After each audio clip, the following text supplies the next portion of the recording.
So hello everyone and good morning सभी को। उम्मीद करता हूँ मेरी वॉइस प्रॉपर आ रही है, सभी तक एक बार कंफर्म करेंगे। और आज की इस लेक्चर हम लोग करने वाले हैं बैंकिंग सिस्टम। ओके तो चलिए शुरू किया जाए फिर बैंकिंग सिस्टम, लेकिन उससे पहले कल के क्वेश्चंस लगाते हैं, ठीक है। चलो पहला क्वेश्चन ये रहा, with reference to monetary policy committee consider the following statements. The MPC was established based on the recommendation of Urjit Patel committee. बिल्कुल 2016 में ये फिर बनाई गई थी पहली बार, ठीक है। एमपीसी 6 मेंबर्स होते हैं, 3 गवर्नमेंट से, 3 आरबीआई से। ये भी आपका सही होगा। चेयरमैन कौन होता है इसमें? चेयरमैन होता है जो आरबीआई का गवर्नर होता है। कौन है अभी करंट में आरबीआई के गवर्नर, बताएंगे कमेंट में। Deputy governor of RBI serves as the ex officio chairman of the MPC. No no no, governor of RBI, ठीक है, ऑप्शन नंबर ए। चलिए, RBI evaluates these with reference to tools used by RBI evaluate these statements, यानी RBI द्वारा उपयोग किए जाने वाले उपकरणों के संदर्भ में निम्नलिखित कथनों का मूल्यांकन कीजिए। Bank rate is the rate at which RBI provides long term loans to commercial banks. तो बैंक रेट वो रेट है जिसमें कि आरबीआई लॉन्ग टर्म लोन देता है कमर्शियल बैंक्स को, requiring collateral. No collateral required, कोई कोलेट्रल, कोई गिरवी रखने की जरूरत नहीं होती बैंक रेट में। इनफैक्ट रेपो रेट जो होता है वहां पे कोलेट्रल की रिक्वायरमेंट होती है, ठीक है। फिर आपको पता है रिवर्स रेपो रेट में भी होती थी, इसीलिए इसको रिप्लेस कर दिया गया किससे? स्टैंडिंग डिपॉजिट फैसिलिटी रेट से। So now this and this repo rate and STFR constitute the LAF window of the RBI, that is liquidity adjustment facility. Okay, repo rate involves borrowing by banks from RBI using government securities as collateral with a promise to repurchase them. That's why the term repurchase obligation or repo in short. ठीक है, यहीं से term आता है repo. CRR and SLR must be maintained by both commercial banks and NBFCs. So we haven't seen about this NBFC कि NBFC क्या होती हैं और किस तरीके से होता है, बट ये आंसर गलत होगा बिकॉज NBFC को मेंटेन नहीं करना होता ये, ठीक है।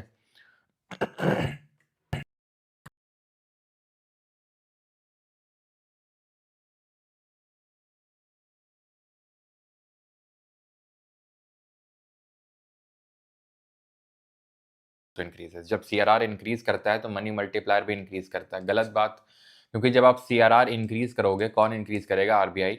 तो बैंक के पास कम पैसा बचेगा लोन में देने के लिए, और कम पैसा बचेगा तो कम इकोनॉमी में जाएगा, कम मल्टीप्लाई होगा, सिंपल सी बात है। तो आंसर क्या होगा? करेक्ट पूछ रहा है, bank rate is an at which provides long to commercial without. Okay okay okay okay okay okay, वही मैं सोचूं कि भाई 3 4 गलत है तो पहला भी कैसे गलत हो सकता है। विदाउट कोलेट्रल लिखा हुआ है यहाँ पे, मुझे लगा कोलेट्रल की रिक्वायरमेंट होती है, ऐसा लिखा है। यहाँ पे लिखा है विदाउट रिक्वायरिंग कोलेट्रल, तो कोलेट्रल की रिक्वायरमेंट नहीं होती बैंक रेट में, इसीलिए बैंक रेट की जो दर होती है वो रेपो रेट से ज़्यादा होती है। क्यों? क्योंकि रेपो में तो कुछ गिरवी भी रखा हुआ है, तो आरबीआई वसूल भी लेगी। अब जैसे कि बैंक से आप लोन लेने जाओ और आपका कुछ गिरवी रखा ही नहीं है, तो बैंक तो घाटे में है अगर ना दिया लोन तो फिर, ठीक है। इसीलिए तो ऐसे option number A 1 and 2 only हो जाएगा। Consider the following regarding the MPC and the qualitative tools. Okay, quantitative में आता है CRR, SLR, bank rate, repo rate, reverse repo rate, MSF, standing deposit facility rate हो गया, and आपके जो open market operations होते हैं वो। कमेंट करके बताइए मुझे जल्दी से कि ओपन मार्केट ऑपरेशंस कितने तरीके के होते हैं, जल्दी बताइए कितने तरीके हुए थे, जल्दी बताओ, ठीक है। तो MPC was established based on the recommendations of Urjit Patel committee, yes. 6 members होते हैं इसमें, with in the RBI serving as the chairman, with the RBI governor serving as the chairman, yes ये भी सही है। Moral suasion is a qualitative tool, ओहो quantitative tool, ओहो, ठीक है, गलत हुआ गलत हुआ गलत हुआ, ठीक है। तो 1 2 तो सही होगा, सही हो गया, 4 को भी सही होना पड़ेगा। Credit rationing is involve the RBI fixing the total amount of loans banks can issue to specific sector wise, जैसे नहीं कि हम लोग राशनिंग करते हैं कि इस महीने राशन में इतना पैसा खर्च होगा, ठीक है, लॉन्ड्री में इतना, ठीक है, और रिफ्रेशमेंट में इतना, खाने पीना में, एंजॉयमेंट में, तो उसी तरीके से आरबीआई बोलता है कि स्पेसिफिक सेक्टर में कितना क्या पैसा जाएगा। ओके चलो, तो ओपन मार्केट ऑपरेशंस 2 तरीके के होते हैं, पहले मैंने 2 हुक्स क्रिएट कर दिए थे। चलो, तो 2 यहाँ पे होते हैं, एक तो होता है आपका रेपो और एक होता है आउटराइट परचेज।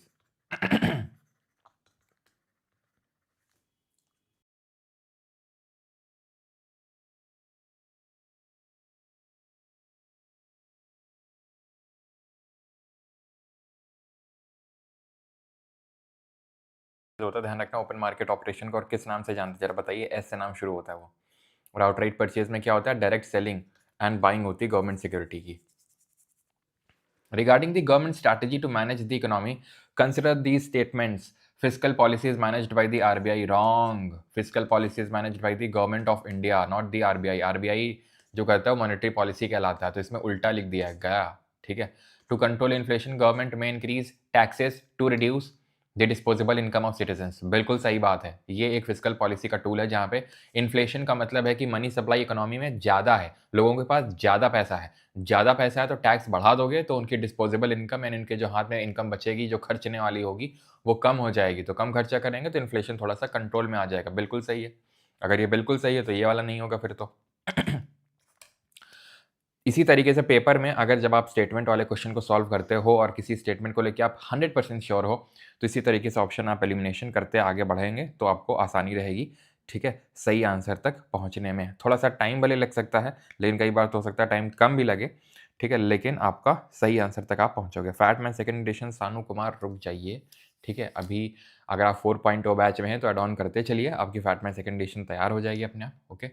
बाकी जैसे आएगी तो मैं बता दूंगा, अभी तो नहीं आ रही है कि मैं आपको बोल दूं कि नहीं विद इन 1 मंथ इस तरीके से आ रही है, ठीक है। So lowering subsidies is a fiscal measure to used to discourage excessive consumption during inflationary period. तो सब्सिडी को कम कर देना है अगर इन्फ्लेशनरी पीरियड है, बिल्कुल सही बात है। Increasing the MSP is a standard fiscal strategy to cool down the rising food prices.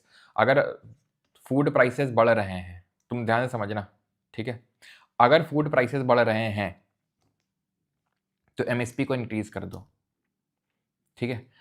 Is a standard fiscal strategy used to cool down the rising food prices. क्यों क्यों क्योंकि, ठीक है, आप खुद समझो, अगर गवर्नमेंट एमएसपी ज़्यादा अनाउंस कर दे, गवर्नमेंट ने बोला कि गेहूं के लिए हम इतना एमएसपी देंगे और ज़्यादा अच्छा खासा, तो सारे किसान क्या करेंगे, गेहूं उगाएंगे। क्यों? क्योंकि उनको पता है गेहूं का अच्छा दाम मिलने वाला है।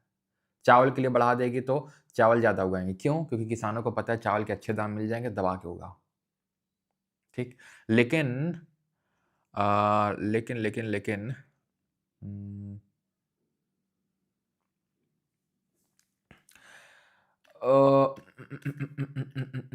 इसको हम गलत मानेंगे। कारण इसका ये देखो, बिल्कुल सही बात है कि ज़्यादा तो उगाएंगे, लेकिन गवर्नमेंट को तो ज़्यादा में ही पड़ेगा ना। अगर गवर्नमेंट प्रोक्योर कर रही है, food corporation of India procure कर रही, प्रोक्योर का मतलब है उसको भंडारण कर रही है, किसको, किससे लेके, किसानों से लेके।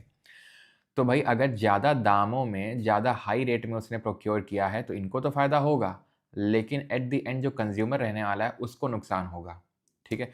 तो अगर राइजिंग फूड प्राइसेस हैं तो कूल डाउन करने के लिए एमएसपी को डिक्रीज करना पड़ेगा, तो आंसर यहाँ पे 2 एंड 3 ओनली हो जाएगा, ठीक है। आखिरी क्वेश्चन का ये, consider the following statement regarding the government strategy to manage inflation through fiscal policy. राजकोषीय नीति के माध्यम से मुद्रास्फीति को प्रबंधित करने की सरकारी रणनीति के संबंध में निम्नलिखित कथनों पर विचार कीजिए। Regarding government strategy to manage inflation through fiscal policy, increasing taxes help control inflation by reducing the disposable income. Yes, ठीक है, बिल्कुल सही है। इसको हम क्या बोलते हैं, कॉन्ट्रैक्शनरी। अगर आरबीआई कर रही है तो मॉनेटरी, और अगर गवर्नमेंट ऑफ इंडिया कर रही है तो फिस्कल, ठीक है। तो जहाँ पे इन्फ्लेशन बहुत ज़्यादा होता है, मनी सप्लाई बहुत ज़्यादा होती है, मतलब इन्फ्लेशन है, तो वहाँ पे कॉन्ट्रैक्शनरी पॉलिसी का यूज़ किया जाता है, जिसको कि हम हॉकिश, डियर या फिर टाइट मॉनेटरी पॉलिसी भी बोलते हैं। इसका उल्टा होता है ईजी एक्सपेंशनरी मॉनेटरी पॉलिसी या डॉविश मॉनेटरी पॉलिसी या fiscal policy. Reducing subsidies can discourage, ये तो सेम सेम क्वेश्चन है यार ये तो, ठीक है। खैर आगे बढ़ते हैं, और आज हम भारत का बैंकिंग तंत्र समझने वाले हैं, बैंकिंग सिस्टम समझने वाले हैं, ठीक है। तो क्या आप सभी तैयार हैं? क्या आप सभी तैयार हैं?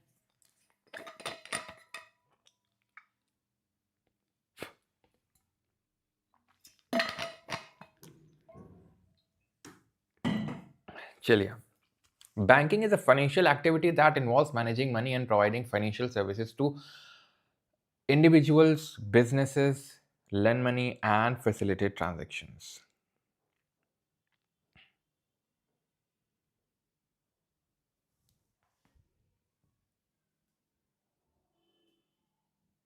ठीक है, यानी कि बैंकिंग एक वित्तीय गतिविधि है जिसमें धन का प्रबंधन करना और व्यक्तियों, व्यवसायों और सरकारों को वित्तीय सेवाएं प्रदान करना है, ये आपसे कभी नहीं पूछेगा, लेकिन ठीक है, बैंकिंग क्या होता है ये हम समझ गए, ठीक। बैंकिंग की जब बात आती है तो देश का जो सबसे बड़ा बैंक है वो सामने निकल के आता है, और वो कौन है? वो है RBI, reserve bank of India. क्यों? क्योंकि ये सारे बैंकों का बाप है, ऐसे समझ लो। ये सारे बैंकों का बाप है आरबीआई। बाप किस सेंस में? उनको मैनेज करना, उनको कंट्रोल करना, रेगुलेट करना, लाइसेंस देना ये सारे काम करता है आरबीआई। और भी बहुत सारे हैं, जैसे उनको लोन देना, ये सारे काम किसके होते हैं? आरबीआई के। तो पहले हम आरबीआई का इतिहास जान लेते हैं, फिर आरबीआई के फंक्शंस जानेंगे, और उसके बाद बाकी के जो बैंकिंग सिस्टम्स हैं, जो बाकी की जो बैंक्स हैं, जो पब्लिक सेक्टर बैंक्स हो गई, आरआरबीज हो गई, कोऑपरेटिव बैंक्स हो गई, स्मॉल फाइनेंस बैंक हो गई, एनबीएफसीज हो गई, उनके बारे में देखेंगे, ठीक है। सो आरबीआई की बात करेंगे, to established as an independent body based on the recommendation of Hilton Young commission. तो ब्रिटिशर्स के टाइम पे एक कमीशन बना था, हिल्टन यंग कमीशन, 1926 में। उसके रिकमेंडेशंस पे रिजर्व बैंक ऑफ इंडिया को बनाया गया था, जिसके लोगो में आप देखेंगे एक टाइगर है और एक पाम ट्री है, ताड़ का पेड़, ठीक है ना? ताड़ का पेड़ है और एक बाग है यहाँ पे। Then official start. अच्छा, इंडिया में कितने टाइगर रिजर्व है? बस ऐसे ही जनरल पूछ रहा हूँ आपसे, बताओ। Official start, officially established under the RBI act of 1934। 1934 का जो आरबीआई एक्ट था उसके तहत इसको स्टैब्लिश किया गया था, एंड स्टार्टेड ऑपरेशंस ऑन 1 अप्रैल 1935 इन कलकत्ता। तो कलकत्ता में सबसे पहले इसने ऑपरेशंस अपने शुरू किए 1 अप्रैल 1935 को। नेशनलाइजेशन की बात करें तो आरबीआई का जो राष्ट्रीयकरण है वो कब हुआ था? वो हुआ था 1 जनवरी 1949 में, ठीक। लेकिन एक्ट कौन सा था अगर पूछ लेगा तो एक्ट था, आप ध्यान रखिएगा, ट्रांसफर। ये जो लोग के पास फैटमैन है प्लीज नोट करिए वहां पे, transfer of public ownership act of 1948। इस अधिनियम के थ्रू इसको नेशनलाइज किया गया था। अब जब नेशनलाइजेशन का मतलब क्या होता है? इसका मतलब होता है गवर्नमेंट ने शेयर होल्डिंग ले ली है, अभी प्राइवेट प्लेयर्स के पास शेयर होल्डिंग थी। यानी क्या इसका मतलब ये है कि आरबीआई पहले प्राइवेट लोगों के हाथों में था? जी हाँ, जब बना था तो जो इन्फ्लुएंशियल लोग थे, बिजनेस, बड़े बड़े बिजनेसमैन थे, रिच एंड वेल्दी पीपल थे, उन्होंने इसके शेयर्स होल्ड करके रखे हुए थे, उनकी शेयर होल्डिंग थी, यानी उनकी उसमें हिस्सेदारी थी। तो नेशनलाइज कर लिया गवर्नमेंट ने, दैट मीन्स कि उनको उनका शेयर वापस दे के जितना पैसा उनका बन रहा था, गवर्नमेंट ने इसको क्या कर लिया? अपने अंडर में ले लिया। इसको बोलते हैं नेशनलाइजेशन। तो आरबीआई कब नेशनलाइज हुई? 1 जनवरी 1949 को। कौन से एक्ट के through? Transfer of public ownership act of 1949। तो 1 जनवरी 1949 को राष्ट्रीयकरण किया गया किसका? आरबीआई का, रिजर्व बैंक ऑफ इंडिया का। हेडक्वार्टर देखने को मिलेगा आपको मुंबई में, ठीक है। पहले ध्यान रखिएगा कलकत्ता में हुआ करता था जब स्टैब्लिश हुआ था 1935 में, फिर अभी तब से 1937 से अब तक वो मुंबई में ही है, ठीक है, हेडक्वार्टर। फर्स्ट गवर्नर कौन थे आरबीआई के? सर ऑसबॉर्न स्मिथ थे। और पहले इंडियन गवर्नर की बात करेंगे तो सीडी देशमुख थे। पहले गवर्नर ऑसबॉर्न स्मिथ, और पहले अगर इंडियन गवर्नर की बात करेगा तो सीडी देशमुख थे। क्लियर यहां तक? ऑलराइट, आगे बढ़ते हैं। तो ये पूरा यहाँ पे टाइमलाइन लिखा हुआ है। आरबीआई की बात करें तो हिल्टन यंग कमीशन 1926 में बनता है। देन आरबीआई एक्ट पास होता है 1934 में, ध्यान रखिएगा, अभी इसकी भी बात करेंगे। आरबीआई एक्ट पास होता है, ठीक है। इसके थ्रू स्टैब्लिश हुआ था ये जो आरबीआई एक्ट है 1934 का, इसके थ्रू इसको स्टैब्लिश किया गया था, नेशनलाइज किया था इस एक्ट ने, transfer of public ownership act of 1948, ठीक है। तो स्टैब्लिश अलग एक्ट से होता है, नेशनलाइज अलग एक्ट से होता है। और कब स्टैब्लिश होता है? 1 अप्रैल 1935 को होता है, ठीक है। ऑपरेशंस 1 अप्रैल 1935 को शुरू होते हैं। हेडक्वार्टर मुंबई में मूव किया गया 1937 में, और तब से यहीं पे 1949 को नेशनलाइज हुआ। तो ये पूरी टाइम लाइन है, इससे आपको क्या समझ में आ जाएगा कि आरबीआई का कब कब क्या क्या हुआ, ठीक है। समझ में आ गई होगी आई थिंक ये चीज सभी को, ठीक। अब आरबीआई के फंक्शंस देखते हैं। तो आरबीआई रेगुलेट करता है बैंक्स को under the banking regulation act of 1949, जो 1949 का बैंकिंग विनियमन अधिनियम, ठीक है, एक्ट है, उसके तहत 1949 का बैंक आरबीआई क्या करता है? बैंकों को रेगुलेट करता है। रेगुलेट करने से मतलब क्या है? उनका रेगुलेटर, याद करो, पानी की टंकी थी, रेगुलेटर, उसी तरीके से यहाँ पे रिलेट करो कि रेगुलेट करता है का मतलब ये है कि उनसे बोलता है जैसे सीआरआर इतना मेंटेन करना है, एसएलआर इतना मेंटेन करना है, इस तरीके से चलना है, इतना लेंडिंग नहीं करना, इतना यहाँ पे लेंडिंग करता है। तो ये सारे काम बैंकों को कौन बताने का करता है? आरबीआई करता है। तो आरबीआई इस तरीके से रेगुलेट करता है, यानी उसकी एक्सटेंसिव अथॉरिटी है किसके ओवर? पूरा जो देश का बैंकिंग सिस्टम है, पूरे देश की जो बैंकिंग प्रणाली है, उस पे उसका ऑथराइजेशन है। तो ये जो आरबीआई एक्ट है 1949, ये पावर देता है आरबीआई को कि वो सारे जितने भी बैंक्स हैं भारत के उनको रेगुलेट कर सकता है। लेकिन ध्यान रखिएगा, ये पावर तो देता है सारे बैंकिंग सिस्टम को रेगुलेट करने की, लेकिन कुछ ऐसी बैंक हैं जैसे कि अभी हम देखेंगे नॉन बैंकिंग फाइनेंशियल कंपनीज जिनको एनबीएफसी बोलते हैं, वो इस एक्ट के तहत रेगुलेट नहीं होते हैं। ठीक है, जितनी बाकी बैंक्स हैं, अभी कितने तरीके के बैंक्स होते हैं वो भी देखेंगे, लेकिन इन जनरल जो बैंक्स हैं, इन जनरल जो हमारी बैंक्स हैं, उनको रेगुलेट किया जाता है इसी पर्टिकुलर एक्ट के थ्रू। करता आरबीआई ये सबको, लेकिन एक्ट थोड़ा-सा चेंज हो जाता है, तो मेजॉरिटी इसी एक्ट से होती है, बैंकिंग रेगुलेशन एक्ट ऑफ 1949 से। और इसीलिए आरबीआई को बैंकों का बैंक कहा जाता है, बैंक्स ऑफ बैंक्स। एग्ज़ाम्पल यहाँ पे लिखा हुआ है, grants licences to banking companies को लाइसेंस देने का काम है इसका। ठीक है, insuring they meet specific criteria before commencing the operations, तो यानी कि चालू होने से पहले, अपने ऑपरेशन शुरू करने से पहले ये सुनिश्चित करता है कि जो मानदंड हैं उनको पूरा करते हैं कि नहीं करते हैं। सीआरआर डिसाइड करना है, एसएलआर डिसाइड करना है, ये सारे काम किसके हैं? आरबीआई के। The RBI also influences interest rate through monetary policy instrument like the repo rate. ठीक है, तो इससे क्या करता है आरबीआई? मॉनेटरी पॉलिसी जो इंस्ट्रूमेंट है इनके थ्रू जो मनी सप्लाई है उसको रेगुलेट करने का काम है आरबीआई का। Alright, done. आगे बढ़ते हैं फंक्शंस में। दूसरा फंक्शन है monetary authority. The RBI formulates and implements monetary policy to control inflation, manage money supply, ensure adequate credit flow to various sectors of the economy. ये कल हम डिटेल में देख चुके हैं कि किस तरीके से जो आरबीआई है as a monetary authority money supply को कंट्रोल करता है इकोनॉमी में, इन्फ्लेशन जैसी सिचुएशन और डिफ्लेशन या फिर जो स्टैग्नेशन जैसी सिचुएशन होती है जिसको हम मंदी बोलते हैं, उनको कंट्रोल करने का काम आरबीआई का होता है। और किस तरीके से कंट्रोल करती है, किस तरीके की पॉलिसीज़ आती हैं, हॉकिश, डॉविश, वो सारी हमने कल देखी हैं। ठीक है? ऑलराइट, तो अब वही है कि कल हमने वो लेक्चर पढ़ लिया, तो अब हमारे लिए आसान है ये समझना कि हाँ, क्या सीआरआर है, क्या एसएलआर है, क्या किस तरीके से ये मॉनेटरी पॉलिसी मतलब किस तरीके से मनी सप्लाई को कंट्रोल करता होगा, क्योंकि हमने कल सारा कुछ पढ़ लिया है। अब अगर ना पढ़ा होता, पहले ये पढ़ते तो समझ ना आता कि भई कहाँ, क्या, कैसे, ये सब है क्या चीज़। ठीक है? और इसके साथ-साथ ही ये करेंसी प्रिंटिंग भी करता है। जी हाँ, आरबीआई क्या करता है, ये करेंसी प्रिंट करता है including bank note except rupees 1 note. तो देखिए, क्या होते हैं, एक तो हमारे कॉइन्स होते हैं, ठीक है? और एक नोट्स होते हैं। ऐसा ही होता है? बताओ, नोट्स और कॉइन्स के अलावा तो नहीं कुछ होता है? हुँ? कॉइन्स जितने होते हैं, ओके? जो कॉइन्स होते हैं, ये सब गवर्नमेंट ऑफ इंडिया करती है, भारत सरकार। जितने नोट्स होते हैं, सारी कौन करती है? आरबीआई। एक्सेप्ट रुपी 1 नोट। जो 1 रुपए का नोट है, वो कौन करती है? वो गवर्नमेंट ऑफ इंडिया करती है। यानी कि सारे नोट आरबीआई करेगी, लेकिन 1 रुपए का नोट नहीं करती है। ऐसा क्यों है? ऐसा इसके पीछे कोई लॉजिक नहीं है। ये पहले से चला आ रहा है, तो अभी भी चल रहा है। बस कि 1 रुपए का नोट कौन प्रिंट करती है? गवर्नमेंट। बस यही कारण है इसका। ठीक है? ऑलराइट। अब अगर बात करें तो यहाँ पे आप देख सकते हैं इंडिया में करेंसी कहाँ-कहाँ प्रिंट होती है। नासिक में होती है, देवास, नासिक महाराष्ट्र में पड़ता है, देवास आपका एमपी में पड़ता है, मैसूर ठीक है, साल जो हमने पढ़ा था अभी एंग्लो मैसूर वॉर, रिकॉल करो, हाँ। और सालबोनी वेस्ट बंगाल में। तो यहाँ पे करेंसी प्रिंट होती है। और कॉइन्स कहाँ पे मिंट होते हैं, कॉइन्स सिक्के कहाँ बनते हैं? मुंबई में, हैदराबाद में, कलकत्ते में और नोएडा में। इनफैक्ट आप सिक्के को देख के ये भी बता सकते हैं कि ये सिक्का कहाँ बना होगा, मुंबई में कि हैदराबाद में कि कलकत्ता में कि नोएडा में। कैसे? कैसे बता सकते हैं? तो अगर मुंबई में मिंट होगा, तो यहाँ पे आपको डायमंड देखने को मिलेगा, छोटा-सा। यहाँ पे जब आप देखोगे सिक्के के नीचे बहुत छोटा-सा ऐसा ऐसा बना होगा, ऐसा, वो डायमंड होता है। ठीक है? तो मुंबई में वो मिंट हुआ है। हैदराबाद में अगर मिंट हुआ तो स्टार देखने को मिलेगा।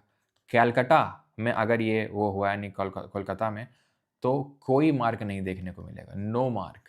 और अगर नोएडा में होगा तो आपको एक डॉट देखने को मिलेगा। तो अगर उसमें कोई मार्क नहीं है तो बोलो पयला बैशाख। स्टार है तो बोलो निज़ाम ऑफ हैदराबाद। और अगर डायमंड है तो फिर मुंबई है। ठीक है? और डॉट है तो नोएडा। ठीक है? क्लियर है यहाँ तक सभी को? ऑलराइट, चलो। RBI lender of last resort के तौर पे भी काम करता है, मतलब अंतिम ऋणदाता है। जब बैंकों को कहीं से लोन ना मिले तो आरबीआई के पास जाते हैं लोन लेने के लिए।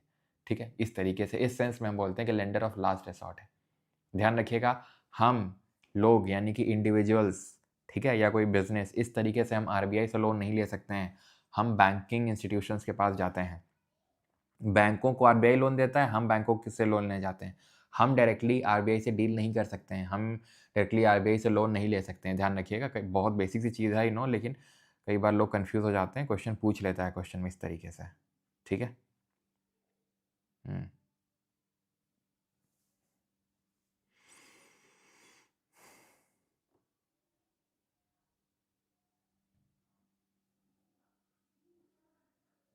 ₹1 का तो नोट पहले बनता था, अब थोड़ी बनता है। हाँ, तो भैया अगर बनेगा आगे तो वो गवर्नमेंट ऑफ इंडिया बनाएगी, ठीक है?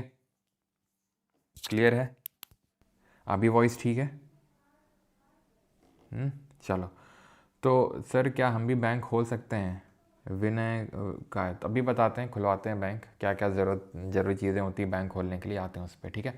तो लेंडर ऑफ लास्ट रिसॉर्ट क्यों बोलते हैं? Because it acts as the final source of funding for the commercial banks when they are unable to secure loans from other sources during the financial crisis, ठीक है? तो यह वाणिज्यिक बैंकों के लिए वित्त पोषण के अंतिम स्रोत के रूप में कार्य करता है जब वे वित्तीय संकट के दौरान अन्य स्रोतों से ऋण सुरक्षित करने में असमर्थ होते हैं तब, ठीक है? तो ये फंक्शन होता है लेंडर ऑफ लास्ट रिसॉर्ट का। बैंक ऑफ बैंक्स का मतलब क्या है कि वो रेगुलेट करता है बैंक्स को। लेंडर ऑफ लास्ट रिसॉर्ट का मतलब क्या है? उनको लोन देता है जब उनको कहीं से नहीं मिलता है तब, ओके, ठीक है? ये टाइप्स ऑफ मनी अभी छोड़ दो, कल के लेक्चर में देखेंगे इसको, ठीक है? क्लीन मनी पॉलिसी पे आते हैं, फिर क्लीन नोट पॉलिसी। तो आरबीआई ने 1999 में 1999 में एक क्लीन नोट पॉलिसी लेके आई थी, asking the banks to not pass on the spoiled, ठीक है, सॉइल्ड नहीं, spoiled, torn and scribble notes to the customer and deposit the same to the RBI.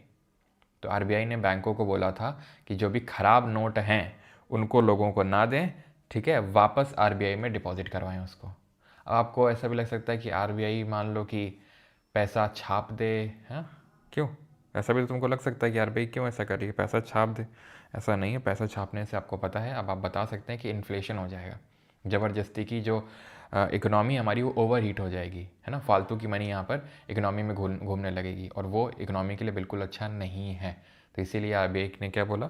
RBI ने बोला कि आप, ठीक है, तो इसीलिए अच्छा वहाँ मुझे बताओ कि अगर मान लो आप अपना नोट फाड़ देते हो, ठीक है, if you tear your note, ठीक है, आपके पास जो मान लो करेंसी है, मान लो आप उसको फाड़ देते हो, तो क्या इससे देश का नुकसान होगा या नहीं होगा? क्या लगता है आपको? This was introduced under the section 35A of the banking regulation act of 1949। तो ये बैंकिंग रेगुलेशन एक्ट है 1949 का, ध्यान रखिएगा, जिससे बैंकों को रेगुलेट करता है कौन? आरबीआई। और आरबीआई एक्ट है 1934 का, जिससे वो खुद स्टैब्लिश हुआ था। और इसमें भी बहुत सारी चीज़ें हैं, जैसे कि कल मैंने आपको बताया था सेक्शन 42 क्लॉज 3, उसमें अगर कोई बैंक सीआरआर और एसएलआर मेंटेन नहीं करती तो उस पर पेनल्टी पड़ती है। तो वो 1934 में ही है जो एक्ट है कि किस तरीके से बैंकों को सीआरआर और एसएलआर ये सब मेंटेन करना है, ओके? तो आपके नोट फाड़ने से कुछ ऐसा इकोनॉमी में कुछ प्रभाव नहीं पड़ने वाला है, इससे कुछ लॉस नहीं होने वाला, सिंपली आरबीआई और करेंसी प्रिंट कर देगी, ठीक है?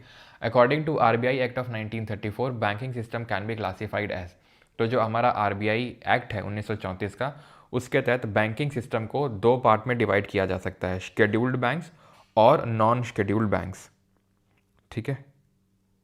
एक सेकेंड रुको,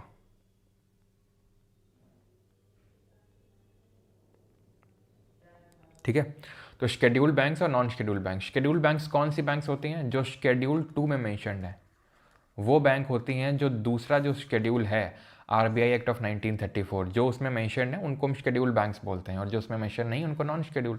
शेड्यूल में आती हैं कॉमर्शियल, ठीक है, मेनली तो प्रॉफिट के लिए। अब इसमें कौन कौन सी आती हैं प्रॉफिट के लिए? पब्लिक सेक्टर बैंक भी हो सकती हैं, प्राइवेट सेक्टर बैंक भी होती हैं, ठीक है?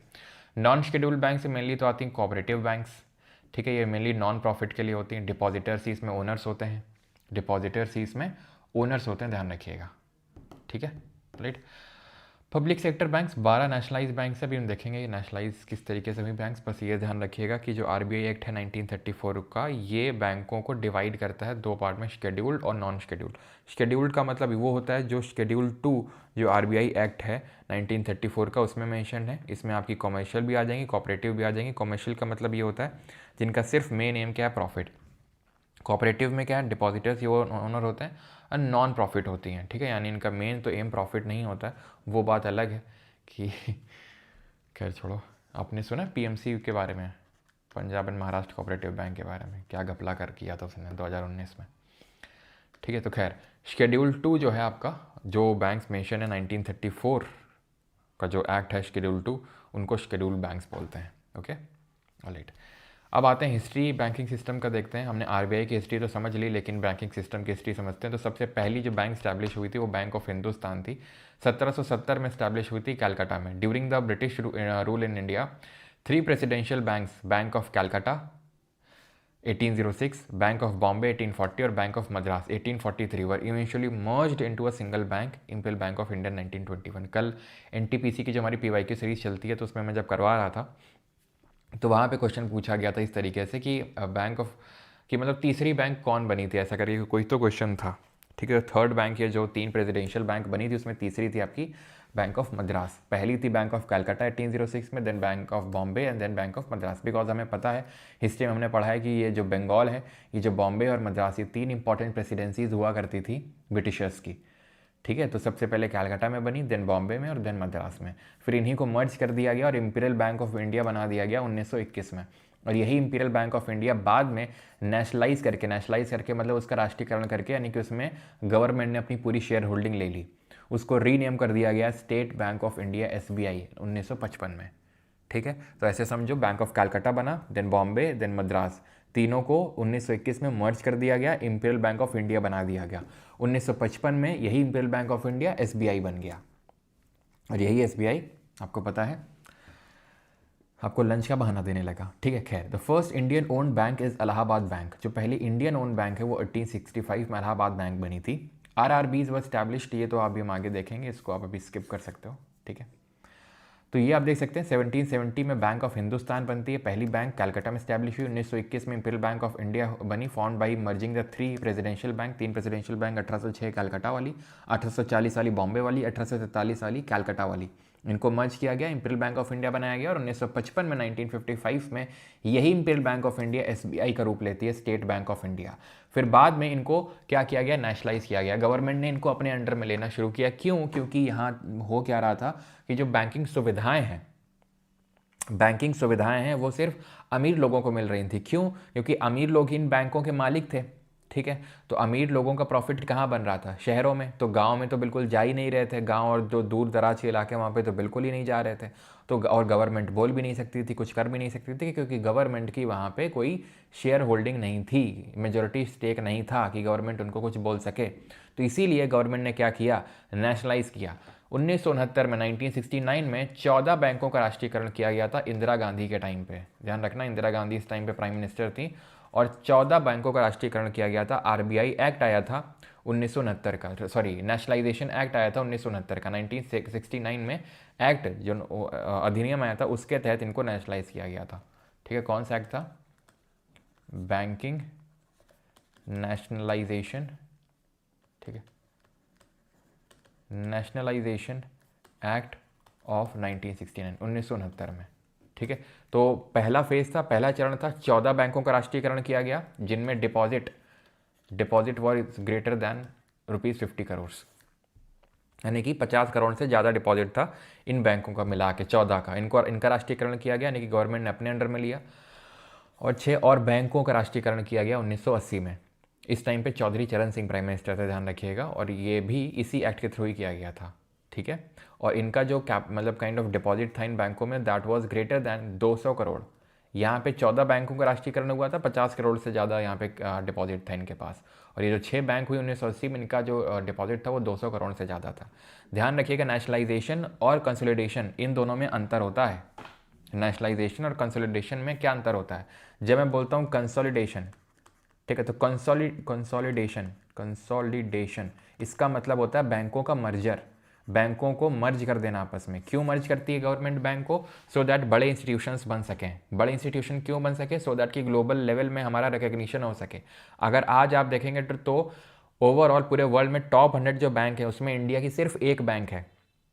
इंडिया टॉप 5 लार्जेस्ट इकोनॉमीज में आती है, टॉप 5 में आती है, लेकिन इंडिया की सिर्फ एक ही बैंक है टॉप 100 में, और वहीं सिंगापुर जैसी जो हमसे 1/6 है इकोनॉमी में, उनकी 3 बैंक हैं, हमसे 1/6 है इकोनॉमी में, लेकिन 3 बैंक हैं उनकी टॉप 100 में और हमारी सिर्फ एक। तो इसीलिए गवर्नमेंट ने कंसोलिडेशन प्रोग्राम भी शुरू किया था, और ये कंसोलिडेशन एक कमेटी बनी थी जिसका मैंने कल भी जिक्र किया था। आप जरा बताइए, मैं देखता हूँ कितने लोगों को रिकॉल होता है। एन से नाम शुरू होता है, कौन सी कमेटी थी वो? एन से नाम शुरू होता है उस कमेटी का। तो that was Narasimham committee. Yes, amalgamation of banks, consolidation बोल सकते हो, मर्जर बोल सकते हो, या फिर अमलगमेशन बोल सकते हो आप, ठीक है। तो ये आपकी थी नरसिम्हम कमेटी। ये जो नरसिम्हम कमेटी है ये 2 थी, ठीक है। पहली वाली तो मैंने आपको बताई थी कल, और दूसरी वाली बनी थी 1998 में, ठीक है। पहली वाली आपकी वही 1980 के टाइम पे बनी थी, और ये 1998 में बनी थी। इसने बोला था कि मर्जर करने के लिए। जो पहली वाली बनी थी जो मैंने कल जिक्र किया था, उसने क्या बोला था? उसने बोला था कि भाई CRR SLR कम करो, और ऐसी मैंडेटरी रिक्वायरमेंट मत करो कि भाई SLR आपको गवर्नमेंट सिक्योरिटी में ही मेंटेन करना है, ऐसा मत बोलो। किनको? बैंकों को ज़बरदस्ती मत करो। और 2 वाली ने क्या बोला था? कि मर्जर करो। मतलब सिर्फ यही नहीं बोला था, लेकिन एक इंपॉर्टेंट रिकमेंडेशन था इस कमेटी का जो आपको पता होना चाहिए कि मर्जर करो। क्यों? सो दैट कि बड़ी बैंक्स बने, और बड़ी बैंकों की बड़ी पावर होती है, बड़ी पावर होती है, और हम ग्लोबल लेवल पे अपनी बैंक्स, जो हमारी बैंक्स हैं, इंडिया को रिप्रेजेंट कर सकती हैं। तो इसलिए बहुत इंपॉर्टेंट है, क्योंकि बहुत सारी ऐसी बड़ी बड़ी कंट्रीज़ है जहाँ पे सिर्फ कुछ ही बैंक्स हैं। क्यों? क्योंकि उन्होंने मर्ज करके रखा हुआ है बैंक्स को, ठीक है। तो इतनी चीज़ आपको आई होप समझ में आ गई होगी अभी तक। अब आते हैं फंक्शन क्या होते हैं बैंक्स के। फंक्शन का मतलब क्या है, यानी बैंक के काम क्या होते हैं, ठीक है। तो बैंकों के काम देख लेते हैं। तो बैंक, जितने भी बैंक होते हैं उनके 2 काम हैं। एक तो प्राइमरी फंक्शन, हम उनके फंक्शंस को 2 पार्ट में डिवाइड कर देते हैं। एक तो उनका जो मुख्य काम होता है प्राइमरी, और एक दूसरा होता है सेकेंडरी फंक्शन। हर चीज़ का कोई प्राइमरी और सेकेंडरी फंक्शन होता है। लाइक फॉर एग्जांपल, इस बैच का प्राइमरी एम क्या है? इस बैच का प्राइमरी एम है SSC क्लियर करवाना, एग्ज़ाम क्लियर करवाना। अब इससे बहुत बच्चे स्टेट PCS भी क्लियर करते हैं, बहुत बच्चे रेलवे भी क्लियर करते हैं, बहुत बच्चे CDS CPF भी क्लियर करते हैं, ठीक है। तो वो मैं बोल सकता हूँ वो सेकेंडरी काम हो गया एक तरीके से, समझ रहे हैं आप? तो उसका प्राइमरी फंक्शन एक होगा। प्राइमरी फंक्शन क्या है बैंक का? मुख्य काम क्या है जिसके लिए इसको बनाया गया है। अब वो बाकी चीज़ें भी कर रहा है वो बात अलग है, बाकी चीज़ें भी उससे हो रही वो अलग है, लेकिन मेन काम क्या है उसका? मेन काम उसका ये है कि वो डिपॉजिट लोगों को ले, यानी कि उनके मनी जो है, लोगों की जो मनी है उनको अपने पास रखे, और उनको लोन में चढ़ाए, लोन में दे लोगों को। तो इससे क्या होगा? इससे लोगों की सेविंग वो बढ़ेगी, ठीक है। लोग सेव करना सीखेंगे पैसे को, और वो पैसा किसी के काम आएगा। तो लोन देना, तो डिपॉजिट एक्सेप्ट करना और लोन देना, ये उनके प्राइमरी फंक्शंस होते हैं। ये हम कल पढ़ चुके हैं कि डिपॉजिट्स को क्या बोलते हैं बैंक के, और बैंक के लोन्स को क्या बोलते हैं। कमेंट में बताइए क्या बोलते हैं। और फिर आते हैं सेकेंडरी फंक्शंस। जैसे कि सेकेंडरी फंक्शन में क्या आते हैं? तो सेकेंडरी फंक्शन में जैसे फॉर एग्जांपल फंड को ट्रांसफ़र कर, इसमें ये सारे फंक्शन आते हैं। Overdraft facility, discount bills of exchange, utility function, agency function. इसको तो हटा ही दो। ओवरड्राफ्ट फैसिलिटी क्या होती है? ओवरड्राफ्ट का मतलब ये होता है जितना आपके पास बैंक अकाउंट में पैसा पड़ा है उससे ज़्यादा पैसा निकाल लेना, यानी अपनी औकात से ज़्यादा खर्च कर देना, उसको बोलते हैं ओवरड्राफ्ट फैसिलिटी। यानी फैसिलिटी बैंक देती है आपके काइंड ऑफ क्रेडिट स्कोर के हिसाब से कि आपके बैंक अकाउंट में कितना पैसा है, कितना रहा है, उस हिसाब से आपको ओवरड्राफ्ट फैसिलिटी मिलती है। It is kind of loan, कि जितना आपके पास है उससे ज़्यादा आप पैसा निकाल पा रहे हो, ठीक है। एजेंसी फंक्शन क्या होते हैं? एजेंसी फंक्शन में आता है जैसे कि फंड का ट्रांसफ़र हो गया, ठीक है, फंड ट्रांसफ़र हो गया, या फिर इनकम टैक्स कलेक्शन हो गया, ठीक है, इनकम टैक्स का कलेक्शन हो गया। ये सब क्या है, ठीक है, एजेंसी फंक्शन। लॉकर फैसिलिटी दे दी। अब लॉकर फैसिलिटी का मतलब क्या होता है? तो लॉकर आपने देखा होगा कि अगर आपको कुछ भी रखना है, मान लो कि सोना रखना है, ठीक है, आपको सोना रखना है तो आपको लॉकर देती है बैंक। कितने लोगों को ये बात पता नहीं है पहले से? क्यों?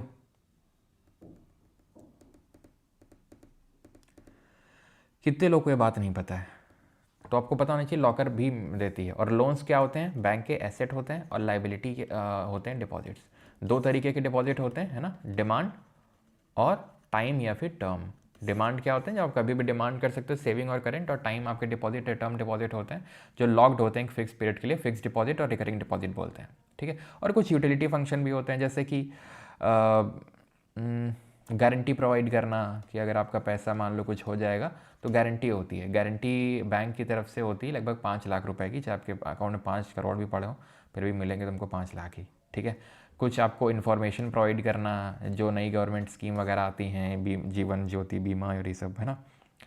देन फाइनेंशियल मैनेजमेंट करना आपका, है ना, फाइनेंसेस को मैनेज करना, ये सब यूटिलिटी फंक्शंस में आते हैं। गारंटी प्रोवाइड करना, इन्फॉर्मेशन देना, फाइनेंशियल मैनेजमेंट।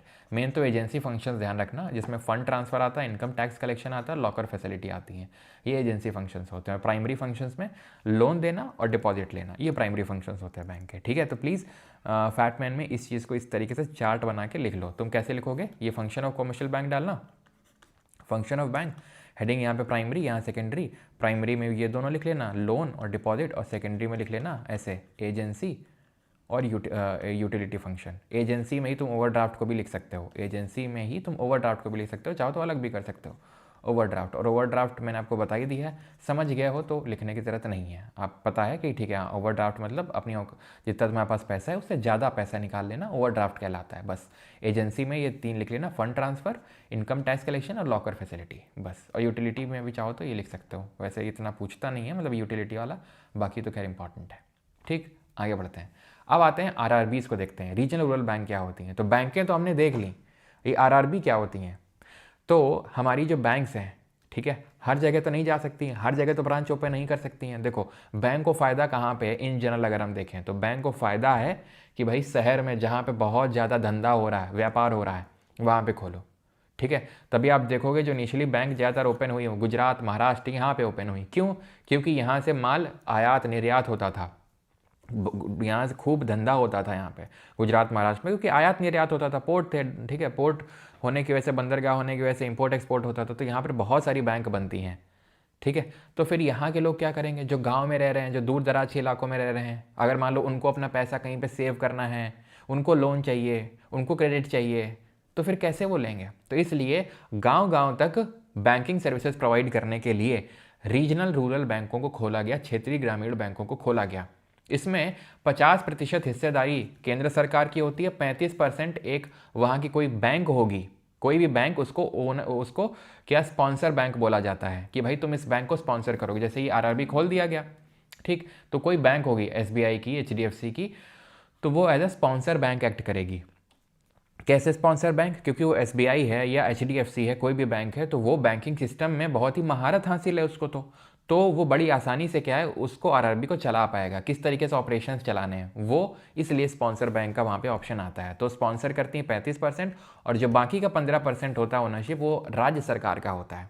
तो 50% केंद्र सरकार, 35% जो स्पॉन्सर करेगी आरआरबी को, और 15% स्टेट गवर्नमेंट की हो जाएगी। रेगुलेट तो इनको आरबीआई ही करता है, लेकिन इनको सुपरवाइज करने का काम नाबार्ड का होता है, national bank for agriculture and rural development.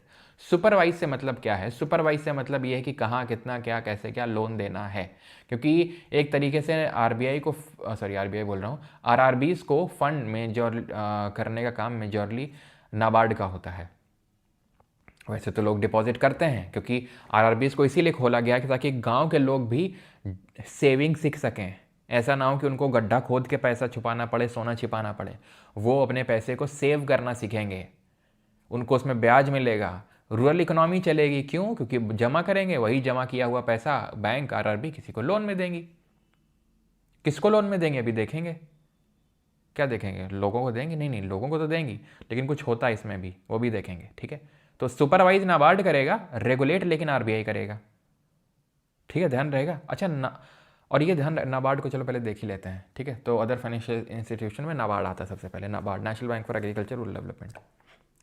12 जुलाई 1982 को बनता है ये, बी सिवरमन कमेटी के रिकमेंडेशंस पे ये कमेटी बनती है, इसके रिकमेंडेशन पे, सुझावों में इसको बनाया जाता है, ठीक। एक्ट है 1981 का, मैं बोल सकता हूँ कि स्टैट्यूटरी बॉडी है कि नहीं, ठीक। हेडक्वार्टर इसका मुंबई में है। अब ये NABARD does not deal directly with the people, does not directly deal with people, लोगों के साथ डायरेक्टली डील नहीं करती। इसका मतलब यह है कि हम ऐसा नहीं कि हम नाबार्ड में डिपॉजिट करवा रहे हैं, हम नाबार्ड से लोन, नाबार्ड लोगों से डील करता ही नहीं, तो किससे करता है?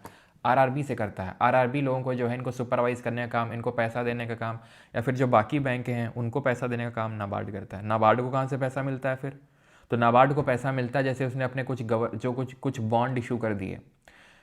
आरबीआई से कुछ पैसा ले लिया, वर्ल्ड बैंक और एशियन डेवलपमेंट बैंक जैसे जो फॉरेन इंस्टीट्यूशंस होते हैं वहाँ से पैसा ले लिया, वहाँ से नाबार्ड को पैसा मिलता है, ठीक है, सेंट्रल गवर्नमेंट से ले लिया, फंड कर दिया उसने, तो यहाँ से नाबार्ड को पैसा मिलता है और ये इस तरीके से फंड करती है आरबीआई को, सॉरी आरआरबी को, नॉट आरबीआई को, आरआरबी को।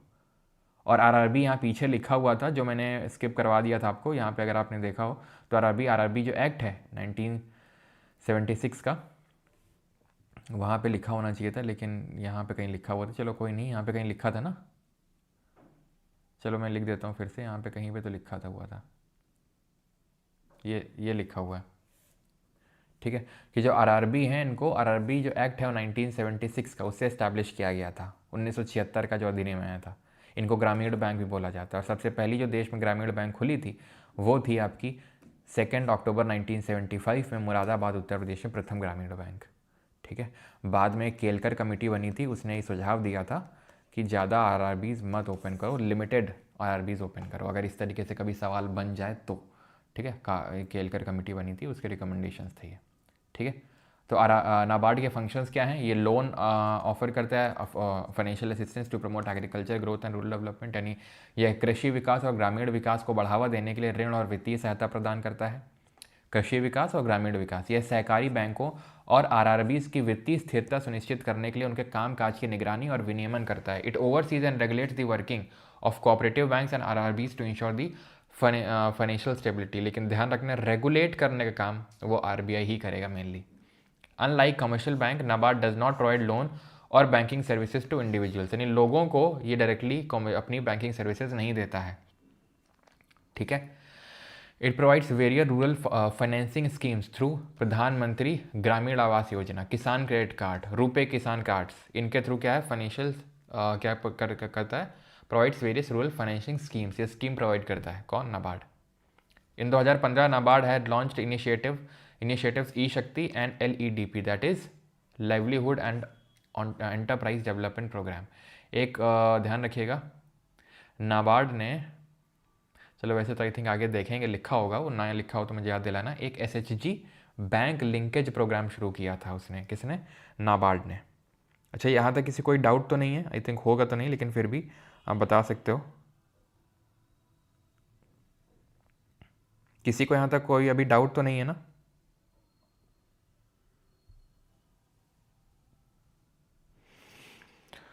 सर अगर लॉकर में चोरी हो जाए तो क्या बैंक रिटर्न करेगी क्या हमारी ज्वेलरी?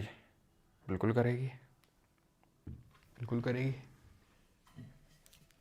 बैंक की रिस्पॉन्सिबिलिटी होती है।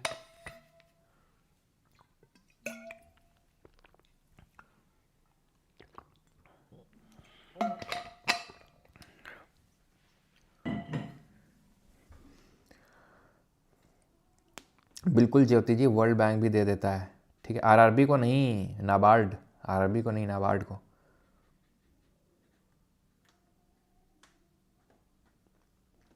नाबार्ड और स्टेट इंडिविजुअल कौन है? नाबार्ड तो भाई ले सकता है नाबार्ड, ठीक है, okay, no sir, yes, UP police की आ गई है डेट। चलो नोट कहाँ से प्रिंट हुआ ये कैसे जाने, ये जानने का तो कोई तरीका नहीं है कि नोट कहाँ से प्रिंट हुआ है, कॉइन्स का होता है, तो मैंने आपको बता दिया, ठीक है। चलिए तो आगे बढ़ते हैं, बाकी SHG बैंक लिंकेज प्रोग्राम अभी हम आगे होगा वो, ठीक है, 1992 में स्टार्ट हुआ था। आगे बढ़ते हैं, नेशनल हाउसिंग बैंक है ये, इट वॉज स्टैब्लिश्ड इन 1988, 1988 में, और अधिनियम था 1987 का, 1987 के एक्ट के थ्रू स्टैब्लिश हुआ ये। SIDBI small industries development bank of India है, इंडस्ट्रीज़ के डेवलपमेंट के लिए, जैसे हाउसिंग जो सेक्टर है उसके लिए बैंक अलग से नेशनल हाउसिंग बैंक है ये, ठीक है। ऐसे स्मॉल इंडस्ट्रीज़ के लिए SIDBI है, लखनऊ में इसका हेडक्वार्टर है, 2 अप्रैल 1990 को बना था ये। सेबी 1988 में बना था, 12 अप्रैल 1988 को, through the SEBI act of 1992। ध्यान रखिएगा, बन तो पहले गया था, लेकिन स्टैट्यूटरी रिकग्निशन, आई थिंक सभी को पता है कि स्टैट्यूटरी जब मैं बोल रहा हूँ इसका मतलब क्या है, इसका मतलब है एक एक्ट, एक अधिनियम, ठीक है। तो एक्ट आया था 1992 में, हेडक्वार्टर मुंबई में है, और इसके जो चेयरमैन है तुहिन कांता पांडे हैं, ठीक है, okay. Then functions of SEBI क्या है, तो जो भी आप देखते हैं म्यूचुअल फंड, शेयर मार्केट, ये सब रेगुलेट करने का काम, यानी कि जो पूरा, ठीक है, पूरा सिक्योरिटीज़ का मार्केट है, ये देखने का काम सेबी का है। सेबी कई बार ना कंडीशन लाता रहता है, जैसे कि जो फिनफ्लुएंसर्स होते हैं उनके लिए लेके आया था अभी कुछ टाइम पहले। फिनफ्लुएंसर का मतलब जो फाइनेंशियल एडवाइस देते हैं यूट्यूब पे या फिर टेलीग्राम पे कि ये बेच दो शेयर, वो बेच दो शेयर, अब वो नहीं दे सकते हैं बिना सेबी से लाइसेंस लिए। वो कोई भी फाइनेंशियल एडवाइस नहीं दे सकते हैं, ठीक है।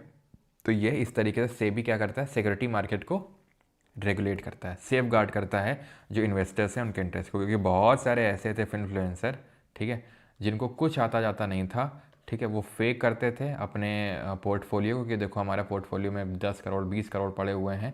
तो लोग देख लेते थे कि अच्छा इतना है, तो मतलब है कि हाँ ठीक ठाक है। और लोगों को, हर किसको नहीं तुरंत पैसा कमाना है, और ज़्यादातर लोगों को तुरंत ही पैसा कमाना है कि तुरंत रातों रात अमीर बन जाए। तो उनको लगता है हो ये बता देंगे कि ये बेच दो, ये ख़रीद लो, बस इसी से हम अमीर हो जाएंगे। और ये नहीं सोचते अगर ऐसे ही अमीर होने लगे तो हर कोई यही ना करना लगे, हर कोई 3 लोगों को ना जोड़ने लगे। क्यों हर कोई 3 लोगों को ना जोड़ने लगे? हम तो पागल हैं जो पढ़ा रहे हैं। क्यों तुम भी पागल हो जो पढ़ रहे हो? मिल के 3 लोगों को जोड़ते हैं। एक बार आए थे हमारे पास भी 3 लोगों वाले जो होते हैं ना, MLM वाले, कि ये तो मतलब मैंने वही कहा। तो मैंने कहा फिर हम लोग फिर छोड़ते हैं सब दुनियादारी, सब क्यों लगे हुए हैं? कोई टाटा गाड़ियाँ बना रहा है ना, कोई ये कर रहा है, कोई वो कर रहा है, नौकरी कर, क्यों सब सब 3 लोगों को जोड़ने लगे? ठीक है, तो इतनी ध्यान रखें, कभी भी जहाँ पे भी इजी मनी दिखे आपको तो सतर्क हो जाइए। टेलीग्राम में भी आजकल काफ़ी फ्रॉड चलते हैं, जहाँ पे एक मैसेज आएगा कि मेरे कहने पे ये टेलीग्राम ज्वाइन कर लो, या फिर ये टेलीग्राम बंद हो रहा है तो मेरे कहने पे ये ज्वाइन कर लो, और मेरे कहने पे यहाँ पर इतने पैसे लगा दो। बहुत सारे ऐसे स्टूडेंट के मेरे पास मैसेजेस आ चुके हैं कि सर आपके टेलीग्राम में आया था, हमने पैसे लगा दिए चले गए। तो भाई वो ऐड होते हैं, ठीक है। अब टेलीग्राम हमारे हाथ में नहीं है कि उसके ऐड को भी हम कंट्रोल करें, और ये भी हमारे हाथ में नहीं है आई थिंक, जितना मुझे पता है, नहीं तो मैं हटा दूंगा, क्योंकि जब यूट्यूब पे नहीं होते तो वहाँ कैसे ही होंगे कि हम उन ऐड को हटा भी सकें, ठीक है। क्योंकि इतने ही बोगस ऐड होते हैं। मतलब यूट्यूब पे तो ऐसा नहीं होता है कि यूट्यूब अगेन थोड़ा सा रेस्पॉन्सिबल प्लेटफॉर्म है, गूगल के द्वारा ओन्ड है तो रेस्पॉन्सिबल है, लेकिन टेलीग्राम उतने रेगुलेशन नहीं। टेलीग्राम में न जाने क्या क्या होता है, ठीक है, टेलीग्राम में न जाने क्या क्या हो जाता है। और ख़ासकर जो गर्ल्स हैं उनके लिए भी एडवाइस है कि आप अपनी जो प्रोफाइल है उसको प्राइवेट करके रखें, ठीक है। खासकर जो आपकी प्रोफाइल फ़ोटो होती है, बिकॉज बहुत सारी गर्ल्स की इस तरीके के मैसेज आते हैं कि मिसयूज़ किया जाता है उनकी जो प्रोफाइल फ़ोटो है। तो प्लीज़ इस चीज़ का भी ध्यान रखें, ठीक है। चलिए आगे बढ़ते हैं। IRDAI पे आते हैं, insurance regulatory and development authority of India, बीमा विनियामक और विकास प्राधिकरण। इसको इस्टेब्लिश किया गया था 2000 में थ्रू द एक्ट ऑफ 1999। बस ध्यान रखना है कहाँ पे, सॉरी कब इस्टेब्लिश हुआ था, बस, ठीक है। बस इतनी ही चीज़ आपको ध्यान रखनी है, क्लियर है, ठीक है। और इसका हेडक्वार्टर कहाँ पर है, क्यों इसका हेडक्वार्टर कहाँ पे लोकेटेड है? तो इसका हेडक्वार्टर है, ध्यान रखिएगा, हैदराबाद में, हैदराबाद तेलंगाना में, ओके, हैदराबाद तेलंगाना में। देन आते हैं NAFED, 2 अक्टूबर 1958 को बना था, national agriculture cooperative marketing federation of India limited. It is an apex organisation of agricultural produce marketing cooperatives. यह है कृषि उपज विपणन विपणन सहकारी समितियों का एक शीर्ष संगठन है, ठीक है। एग्रीकल्चर प्रोड्यूस को मार्केट करने के लिए, यानी कि जो भी कृषि उपज होती है उसको प्रचार करने के लिए उसका, ठीक है, उसके लिए कोऑपरेटिव्स बने हुए हैं। देन आते हैं IDBI। ये क्या है? Industrial development bank of India है आपका।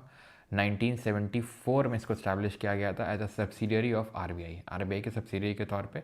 LIC later acquired 51% stake in the bank. थोड़ा सा ध्यान रखिएगा, उतना ज़्यादा इंपॉर्टेंट नहीं, बस जितना 1-2 लाइन लिखी हुई है उनको ध्यान रखना। अब ये इंपॉर्टेंट है जो अब हम पढ़ने वाले हैं। और ये क्या है? ये है माइक्रो फाइनेंस इंस्टीट्यूशंस, सूक्ष्म वित्त संस्थान, ठीक है। नाम से ही आपको समझ में आ रहा होगा, ठीक है, नाम से ही समझ में आ रहा होगा कि, ठीक है, कि इन है क्या ये माइक्रो फाइनेंस। माइक्रो फाइनेंस का मतलब ये है सूक्ष्म, माइक्रो छोटा, ठीक है। तो जो छोटी फाइनेंशियल एक्टिविटीज़ होती हैं वो ये करते हैं माइक्रो फाइनेंस इंस्टीट्यूशंस। होते क्या है ये? तो micro finance institutions provide micro credit. Micro credit का मतलब होता है छोटे लोन देती हैं, and other financial services like loan, saving, insurance, remittance to low income population. जिनकी इनकम को कम होती है उनको देने का काम है, ठीक है। जिस तरीके से RRB को स्टैब्लिश किया गया सो दैट गाँव को टारगेट किया जा सके मेनली, तो MFIs को इस्टेब्लिश किया गया सो दैट कि जो जिनकी इनकम उतनी ज़्यादा नहीं है, बहुत ज़्यादा पैसा नहीं कमाते, उनको छोटा लोन चाहिए, उनके लिए जो छोटे एंटरप्रेन्योर्स हैं, छोटा धंधा डाल रहे हैं, ठीक है। MFIs provide a collateral free loan, ठीक है। पहली बात तो कुछ चीज़ें आपको बता दूं, जो MFIs होते हैं they are registered under the companies act of 1956, registered under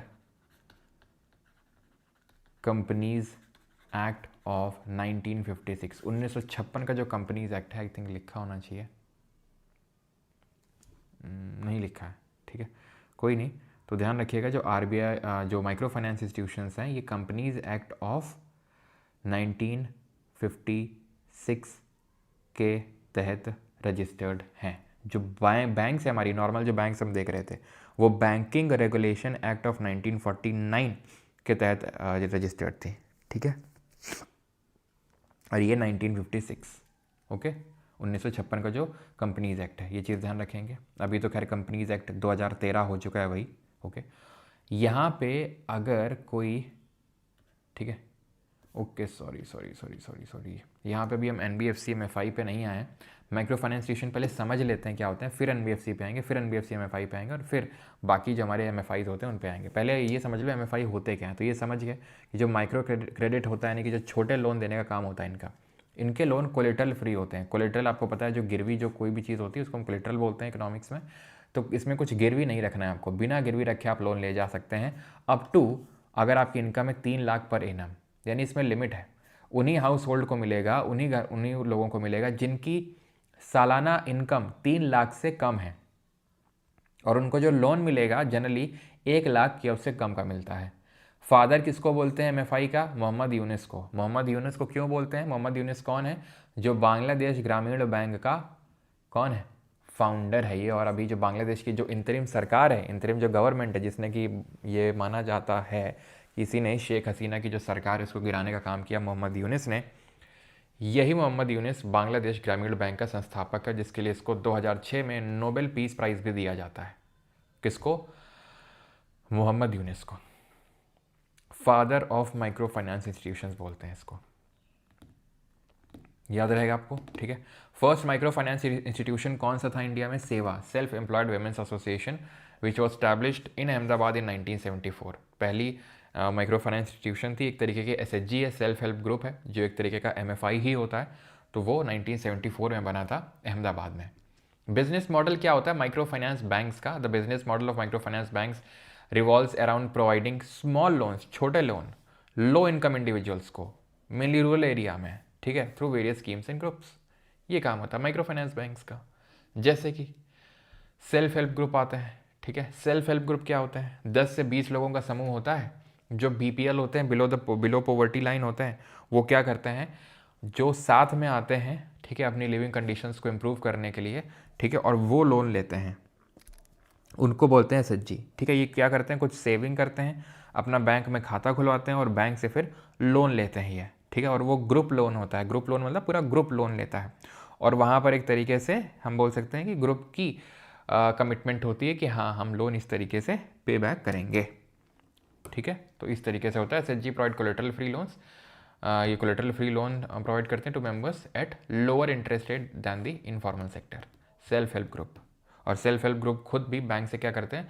इनको मतलब कोलेटरल फ्री लोन मिलता है सेल्फ हेल्प ग्रुप्स को लो इंटरेस्ट रेट में, ये पता होना चाहिए। And also help women and other marginalised groups, ठीक है, become more self reliant. JLG पे आते हैं, जॉइंट लाइबिलिटी ग्रुप। इसमें 4 से 10, कहीं कहीं पे आपको 5 से 10 भी मिलेगा, लेकिन SSC में एक बार क्वेश्चन पूछा गया था 4 से 10 था, तो इसलिए मैंने यहाँ पे 4 से 10 ही मैं आपको पढ़ाता हूँ, ठीक है। तो it comprises a group of 4 to 10 people who come together to apply for a bank loan. थोड़ा सिमिलर है, SHG की तरह है, यहाँ भी कोलेटरल फ्री लोन ही मिलता है, ठीक है। और यहाँ पे होता क्या है? इंडिविजुअल भी कोई लोन ले सकता है। वहाँ पे ग्रुप लोन था, यहाँ पे इंडिविजुअल भी ले सकता है, और रिस्पॉन्सिबिलिटी ग्रुप की होती है, ठीक है। जैसे मान लो कि 5 लोग हैं, ग्रुप में एक ने लिया, तो बाकी जो 4 लोग हैं वो उसको पिंच करेंगे अगर वो लोन नहीं भरेगा। तो एक तरीके से ग्रुप रिस्पॉन्सिबिलिटी होती है, ग्रुप गारंटी होती है। लोन यहाँ पे इंडिविजुअली भी लिया जा सकता है। तो यहाँ वहाँ पे 10 से 20 लोगों का मेंबर होता है। JLG की अगर बात करेंगे 4 से 10 लोगों का समूह होता है ये। जॉइंट लाइबिलिटी, नाम से ही समझ आ रहा है, जॉइंट लाइबिलिटी यानी कि जॉइंटली सब अपनी लाइबिलिटी वो करते हैं, मतलब कि भाई अगर 5 लोग हैं तो सब लोग की लाइबिलिटी है, वो सब की लाइबिलिटी है कि वो लोन अगर किसी एक ने भी लिया तो सबकी लाइबिलिटी है कि उसको भरा जाए, उसको पे बैक किया जाए। तो इसीलिए बोलते हैं जॉइंट लाइबिलिटी ग्रुप्स। ठीक है, ऑल राइट, ऑल राइट। अब आते हैं, ये आपका रुकिएगा भी थोड़ा सा मुद्रा योजना के बारे में। अब आते हैं NBFCs पे। ये नॉन बैंकिंग फाइनेंशियल कंपनीज़ क्या होती हैं, ये मैं इसलिए पढ़ा रहा हूँ बिकॉज ये जो अभी हम पढ़ रहे हैं माइक्रो फाइनेंस इंस्टीट्यूशंस, MFI जिनको बोलते हैं, ये अभी हमने SHG पढ़ा, हमने JLG पढ़ा, एक होते हैं NBFC MFI। तो उसके लिए पहले हमें NBFC को समझना पड़ेगा, तब हम NBFC MFI पे आ पाएंगे। तो NBFCs are known as non-bank financial institutions that offer various banking services but do not have banking license। इनके पास बैंकिंग लाइसेंस नहीं होता। देखो अभी किसी ने पूछा था सर बैंक अगर हमें खोलनी है तो क्या किसकी ज़रूरत है, तो बेटा बैंक खोलनी है ना नॉर्मल, तो 500 करोड़ रुपए बस लगेंगे। ठीक है, इतने रुपए अगर हैं तुम्हारे पास, इतना अगर तुम्हारे पास पैसा है तो तुम खोल सकते हो बैंक। पेड अप कैपिटल की अगर बात करेंगे तो इतना होना अनिवार्य है, तो आप क्या कर सकते हैं, बैंक जो है एक खोल सकते हैं। ओके, देन अगर बात करेंगे, ठीक है, देन अगर बात करेंगे किसकी, अगर हम बात कर लें NBFC की, तो इनको कितने पैसे की ज़रूरत है, सिर्फ सॉरी यहाँ पे 5 होगा, 500 कुछ ज़्यादा नहीं हो गया। ठीक है, इनको सिर्फ यहाँ पे ज़रूरत होती है 5 करोड़ की NBFCs को। ठीक है, नॉर्थ ईस्ट में अगर खोल रहे हो तो सिर्फ 2 करोड़ की ज़रूरत होती है। इन जनरल अगर बात करेंगे तो सिर्फ 5 करोड़ की रिक्वायरमेंट होती है। ठीक है, ये सिर्फ कैपिटल रिक्वायरमेंट की बात कर रहा हूँ। ठीक है, क्लियर। और रजिस्टर्ड किसके अंडर में होती हैं, रजिस्टर्ड किसके अंडर में होती हैं, ये कंपनीज एक्ट ऑफ 1956। ठीक है, ऑलराइट, कंपनीज एक्ट ऑफ 1956 के अंडर में रजिस्टर्ड होती हैं। रेगुलेट होती हैं RBI एक्ट ऑफ 1934 से। अभी यहाँ पे कैच है, अगर आपको रिकॉल, अगर आप याद कर पा रहे हो तो हमने देखा था पीछे, क्या देखा था हमने पीछे देखा था 1949 का जो एक्ट था वो रेगुलेट कर रहा था। ठीक है, यहाँ पे यार 500 करोड़ ही करो, बिकॉज 50 करोड़ में तो ऐसे कोई भी खोल लेगा, 500 करोड़ ही होगा। ठीक है, मुझे भी एकदम से कन्फ्यूजन हो गया, 50 और 500 में 500 ही होगा if I am not wrong. ठीक है, NBFC का 5 होता है, और मतलब अगर नॉर्थ ईस्ट में खोलना है तो 2 करोड़ चलता है, और वैसे इन जनरल खोलना है तो 5 करोड़, और नॉर्मल बैंक है तो फिर 500 करोड़। ठीक है, ओके। और हर बैंक का अलग अलग होता है, ये मैं बात करूँ शेड्यूल कमर्शियल बैंक का। अब कहीं और तुम देख लो 100 करोड़, तो 100 करोड़ अलग होता है वो। ठीक है, 100 करोड़ जो पेमेंट बैंक्स होती हैं उनके लिए होता है। ठीक है, ध्यान रखिएगा, जो पेमेंट बैंक्स होती हैं उनके लिए 100 करोड़ होता है, बाकी नॉर्मल के लिए बता रहा हूँ 500 करोड़ होता है, NBFC के लिए 5 करोड़ होता है। ओके, तो वहाँ पे हमने देखा था कि जो बैंक्स को रेगुलेट करने का काम है वो RBI ही करती है, RBI एक्ट ऑफ 1949 के थ्रू। यहाँ पे भी RBI करेगी, लेकिन 1934 के एक्ट के थ्रू। ये रजिस्टर्ड होती है under the companies act of 1956। वो किस एक्ट के थ्रू रजिस्टर्ड है, वही आपका 1949 का जो एक्ट है। They can not accept demand deposit. अब NBFC की खास बात ये है, ये वो बैंक होती हैं जो कि डिमांड डिपॉजिट एक्सेप्ट नहीं कर सकती। अगर आपने कभी सुना हो बजाज फिनसर्व, अगर आपने सुना हो मुथूट फाइनेंस, ये सारी NBFC हैं। मुथूट फाइनेंस हो गई, बजाज फिनसर्व हो गई, ये सब ये डिमांड डिपॉजिट नहीं ले सकती हैं, यानी डिपॉजिट तो ले सकती हैं लेकिन टर्म या टाइम डिपॉजिट ले सकती हैं, डिमांड डिपॉजिट नहीं ले सकती हैं। Like saving, current account. अब सोचो कल ये मैं लेक्चर पढ़ा था, मैं बोलता डिमांड डिपॉजिट नहीं ले सकती हैं, अब तुमको समझ ही नहीं आता डिमांड डिपॉजिट होता क्या चीज़ है। अभी आपको पता है डिमांड डिपॉजिट क्या होता है। NBFCs provide loans against gold and these are called as gold loans. ठीक होते हैं, इंपॉर्टेंट फैक्ट नहीं है। Deposits are not guaranteed in NBFCs। What does this mean, अभी मैंने आपको बताया था कि आपके जो डिपॉजिट होते हैं, जो भी आप डिपॉजिट करते हैं बैंक में, वो गारंटेड होता है। गारंटेड का मतलब अगर कुछ भी होगा, बैंक दिवालिया भी हो जाएगी तो भी आपको कुछ पैसा मिलेगा, और वो पैसा कितना है, 5 लाख मैक्सिमम। ये मैक्सिमम है, ऐसा मत समझिएगा कि आपके अकाउंट में अगर 2 लाख है तो आपको 5 लाख मिल जाएंगे, या आपके अकाउंट में 20 लाख है तो आपको 20 लाख मिल जाएंगे। मैक्सिमम इतने मिल सकते हैं, इससे ज़्यादा तो नहीं मिलेंगे। चाहे आपके अकाउंट में 50 करोड़ भी पड़े हों, इससे ज़्यादा तो रुपये तो नहीं मिल पाएंगे। ठीक है, और इसका मतलब ये भी नहीं है कि सबको 5 लाख बांट दिए जाएंगे सीधा धर के, जिसके अगर मान लो कि अकाउंट में 2000 रुपये पड़े हुए तो उसको 2000 या उससे ज़्यादा तो एक्सपेक्ट नहीं कर सकता है वो। ठीक है, तो इतनी सिक्योरिटी है बैंक की तरफ से।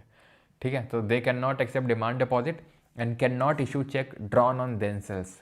What are the cheques drawn on themselves? जैसे अगर आपको अपने अकाउंट से पैसा निकालना हो तो आप जब चेक भरते हैं तो उसमें क्या लिखते हैं, सेल्फ लिखते हैं, ऊपर लिखते हैं सेल्फ, तो वो होती है चेक ड्रॉन ऑन देमसेल्फ। तो वो इस तरीके की चेक इशू नहीं कर सकते हैं। ठीक है, कौन? कौन नहीं इशू कर सकते हैं? जो NBFCs हैं। ठीक है, क्लियर है यहाँ तक? क्लियर है यहाँ तक कि नहीं क्लियर है कि ये डिमांड डिपॉजिट एक्सेप्ट नहीं कर सकते हैं और चेक इशू नहीं कर सकते हैं? लोन दे सकते हैं, ठीक है, लोन दे सकते हैं ये। They are not required to maintain CRR/SLR। अब क्योंकि ध्यान रखिएगा, ये डिमांड डिपॉजिट एक्सेप्ट नहीं कर सकते हैं, चेक इशू नहीं कर सकते हैं, ये CRR और SLR भी इनको मेंटेन करने की कोई ज़रूरत नहीं होती है। और ध्यान रखिए NBFCs, ये एक फैक्ट यहाँ पर नोट करेंगे, are not the part of payment and settlement system. Payment and settlement system का पार्ट नहीं होती NBFCs। इसका मतलब ये होता है कि जैसे फॉर एग्जांपल जब हम पेमेंट करते हैं, मान लो मुझे SBI से, मान लो कि कोई UPI में पेमेंट करना है HDFC बैंक में, तो national payment corporation of India क्या करता है, इस पेमेंट को ट्रांसफ़र करता है। पहले SBI में जाएगा, फिर NPCI उसको काइंड ऑफ HDFC में भेजेगा। इस तरीके से पेमेंट पूरी सेटल होती है। इसको बोलते हैं payment and settlement system. Payment and settlement system act है, अधिनियम है 2007 का, जिससे कि, ठीक है, ये एक्ट है 2007 का, जिससे कि RBI इस पूरे पेमेंट सेटलमेंट सिस्टम को रेगुलेट करता है। ठीक है, इसका पार्ट NBFCs नहीं होते हैं। ठीक, क्लियर है यहाँ तक NBFC के बारे में? ठीक है, इनको CRR/SLR मेंटेन नहीं करना है, और क्योंकि CRR/SLR नहीं है तो फिर ये लोन भी नहीं ले सकते हैं, ठीक है, RBI से। डायरेक्ट एक्सेस नहीं होता है लेफ्ट विंडो का इनके पास, डायरेक्टली लोन ले लें। ठीक है, तो ये चीज़ आप ध्यान रखिएगा। ओके, मतलब कि RBI से डायरेक्टली लोन नहीं लेंगे तो फिर कहाँ से लेंगे? जो बाकी अदर बैंक है वहाँ से लोन ले सकते हैं NBFCs। तो ये हिंदी में पूरा लिखा हुआ है। अब आते हैं NBFC MFI पे। तो MFI क्या होते हैं? अभी हमने पढ़ा माइक्रो फाइनेंस इंस्टीट्यूशन, जो छोटे बैंक्स होते हैं जो ऐसे लोगों को लोन देते हैं जिनकी इनकम बहुत ज़्यादा नहीं होती है, और छोटे लोन देते हैं जिनकी इनकम बहुत ज़्यादा नहीं होती है। तो मतलब जिनकी इनकम 3 लाख से नीचे है, उन लोगों को छोटा लोन यानी कि 1 लाख से कम, इतना लोन देते हैं। तो हमने देखा SHG हो गया, JLG हो गया। इसी तरीके से NBFC MFI होते हैं, यानी NBFC, ऐसे NBFC जो माइक्रो फाइनेंस इंस्टीट्यूशंस हैं। ठीक है, they are registered under RBI and regulated by RBI। ठीक है, ओके, जनरली RBI रेगुलेशन करता है, कहीं कहीं पे थोड़ा बहुत रेगुलेशन चेंज हो जाता है, बट मेनली RBI ही करता है। They provide micro loans and micro financial services to low income individuals, specially in rural areas who lack access to formal banking services. इनको स्टैब्लिश किया गया था NBFC MFI को on the recommendation of Malegam committee. 2010 में ये समिति बनती है, इसने रिकमेंड किया था कि NBFC MFI बनने चाहिए। As per RBI guidelines for entities other than NBFC MFIs, the maximum limit for microfinance loans is 25% of the total assets. To qualify, ये थोड़ा सा भी होल्ड करिएगा, ठीक है। To qualify for NBFC MFI license, they are required to have 75% of total assets in the form of microfinance loans. इसका मतलब ये है कि जितने भी लोन देंगे, अगर आपको NBFC MFI का तमगा चाहिए, स्टेटस चाहिए, तो जितने भी आपके लोन हैं, जितना भी आपका जो क्रेडिट है, उसका 75% आपका टोटल एसेट का मतलब है बैंक का लोन ही उसका एसेट होता है।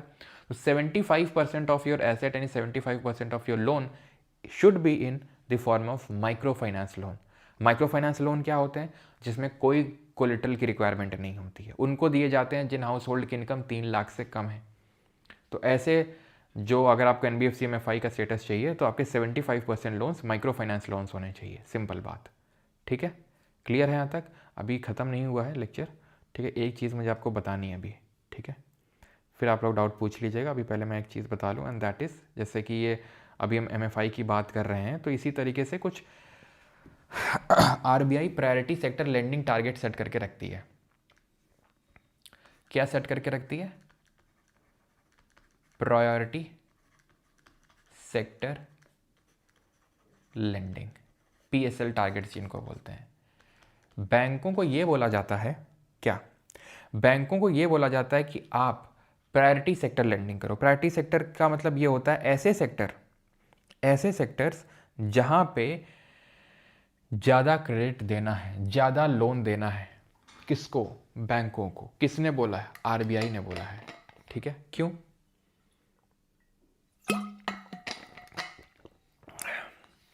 क्यों बोला आरबीआई ने? क्योंकि बैंक क्या करेंगे, जनरली बैंकों को तो मुनाफा चाहिए, तो बैंक क्या करेंगी, बैंक ऐसे लोगों को लोन देंगी जिनसे उनको ज़्यादा इंटरेस्ट रेट मिल सके, ज़्यादा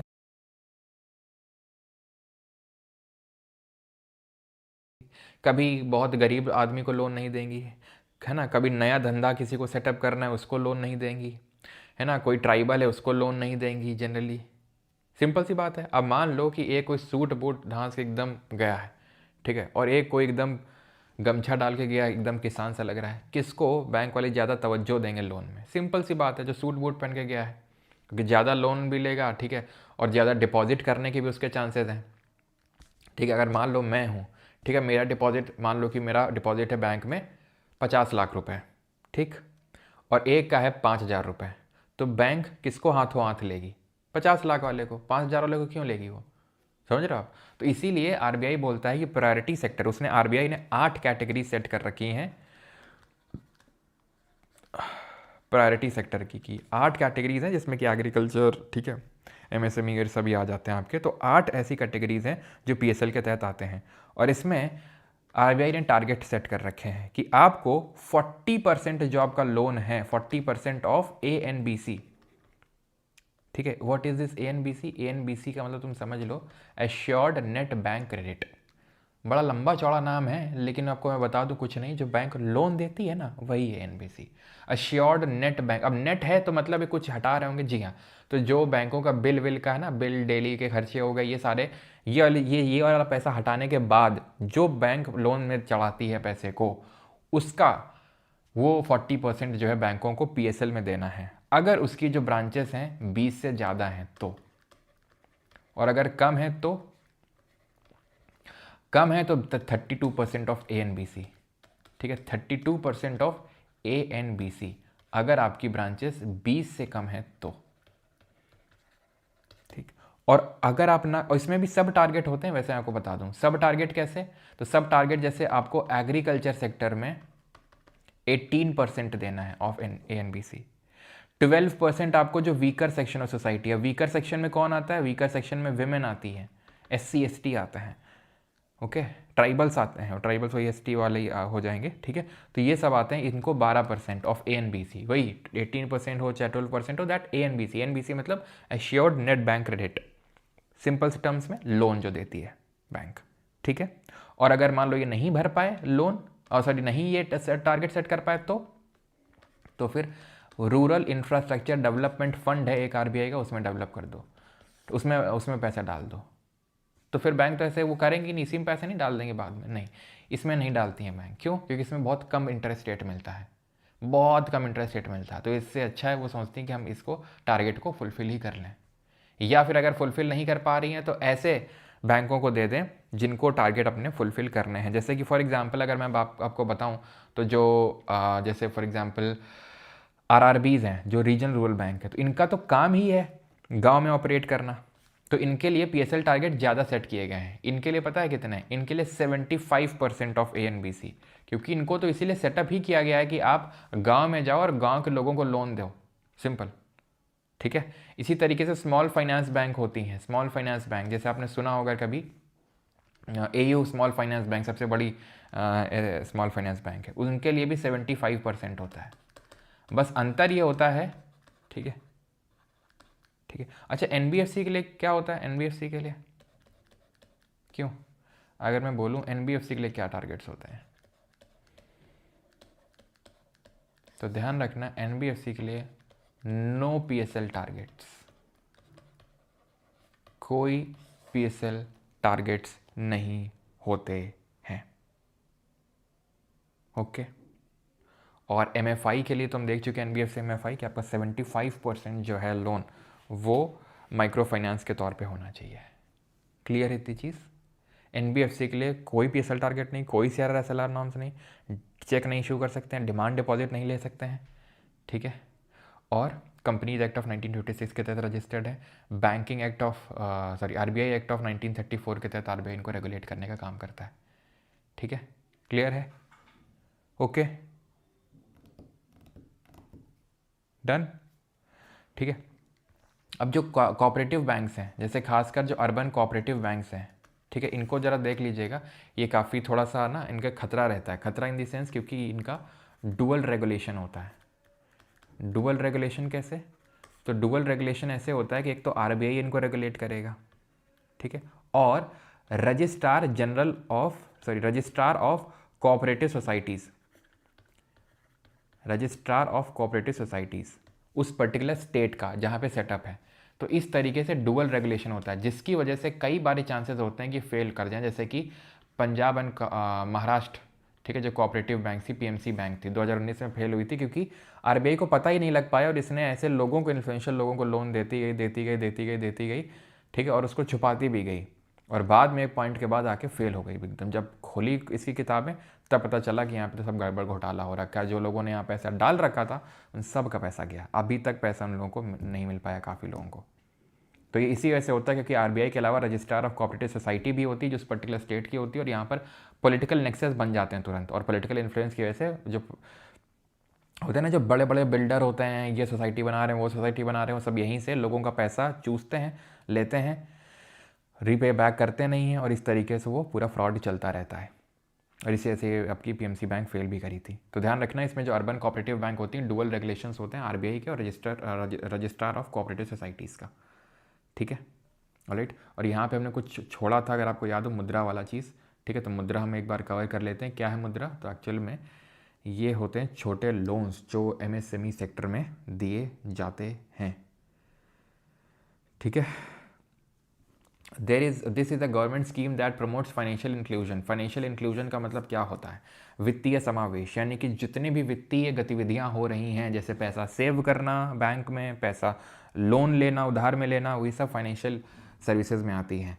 तो उसको बोलते हैं फाइनेंशियल इंक्लूजन, जब हम सारे लोगों को इस फाइनेंशियल एक्टिविटी में ले लें। सारे लोगों से मतलब भाई अमीर लोग तो हैं ही, जो लोग शहर में रह रहे हैं वो तो हैं ही, लेकिन जो लोग गांव में रह रहे हैं, जो गरीब हैं, जो विमेन हैं, जो SC ST हैं, उनको भी अगर हम ले लें, that is called as financial inclusion. तो जो आरआरबी खोली गई या माइक्रो फाइनेंस इंस्टीट्यूशन खोले गए, इनका मेन पर्पस क्या था? इनका मेन पर्पस था फाइनेंशियल इंक्लूजन, ठीक है, ताकि पॉवर्टी को कम किया जा सके, और फाइनेंशियल इंक्लूजन ताकि इन लोगों को भी फाइनेंशियली इंक्लूड किया जा सके, इन लोगों के भी अकाउंट खोले जा सकें, और इन लोगों को भी अगर लोन की ज़रूरत पड़े तो इन लोगों को भी लोन अवेल किया जा सके।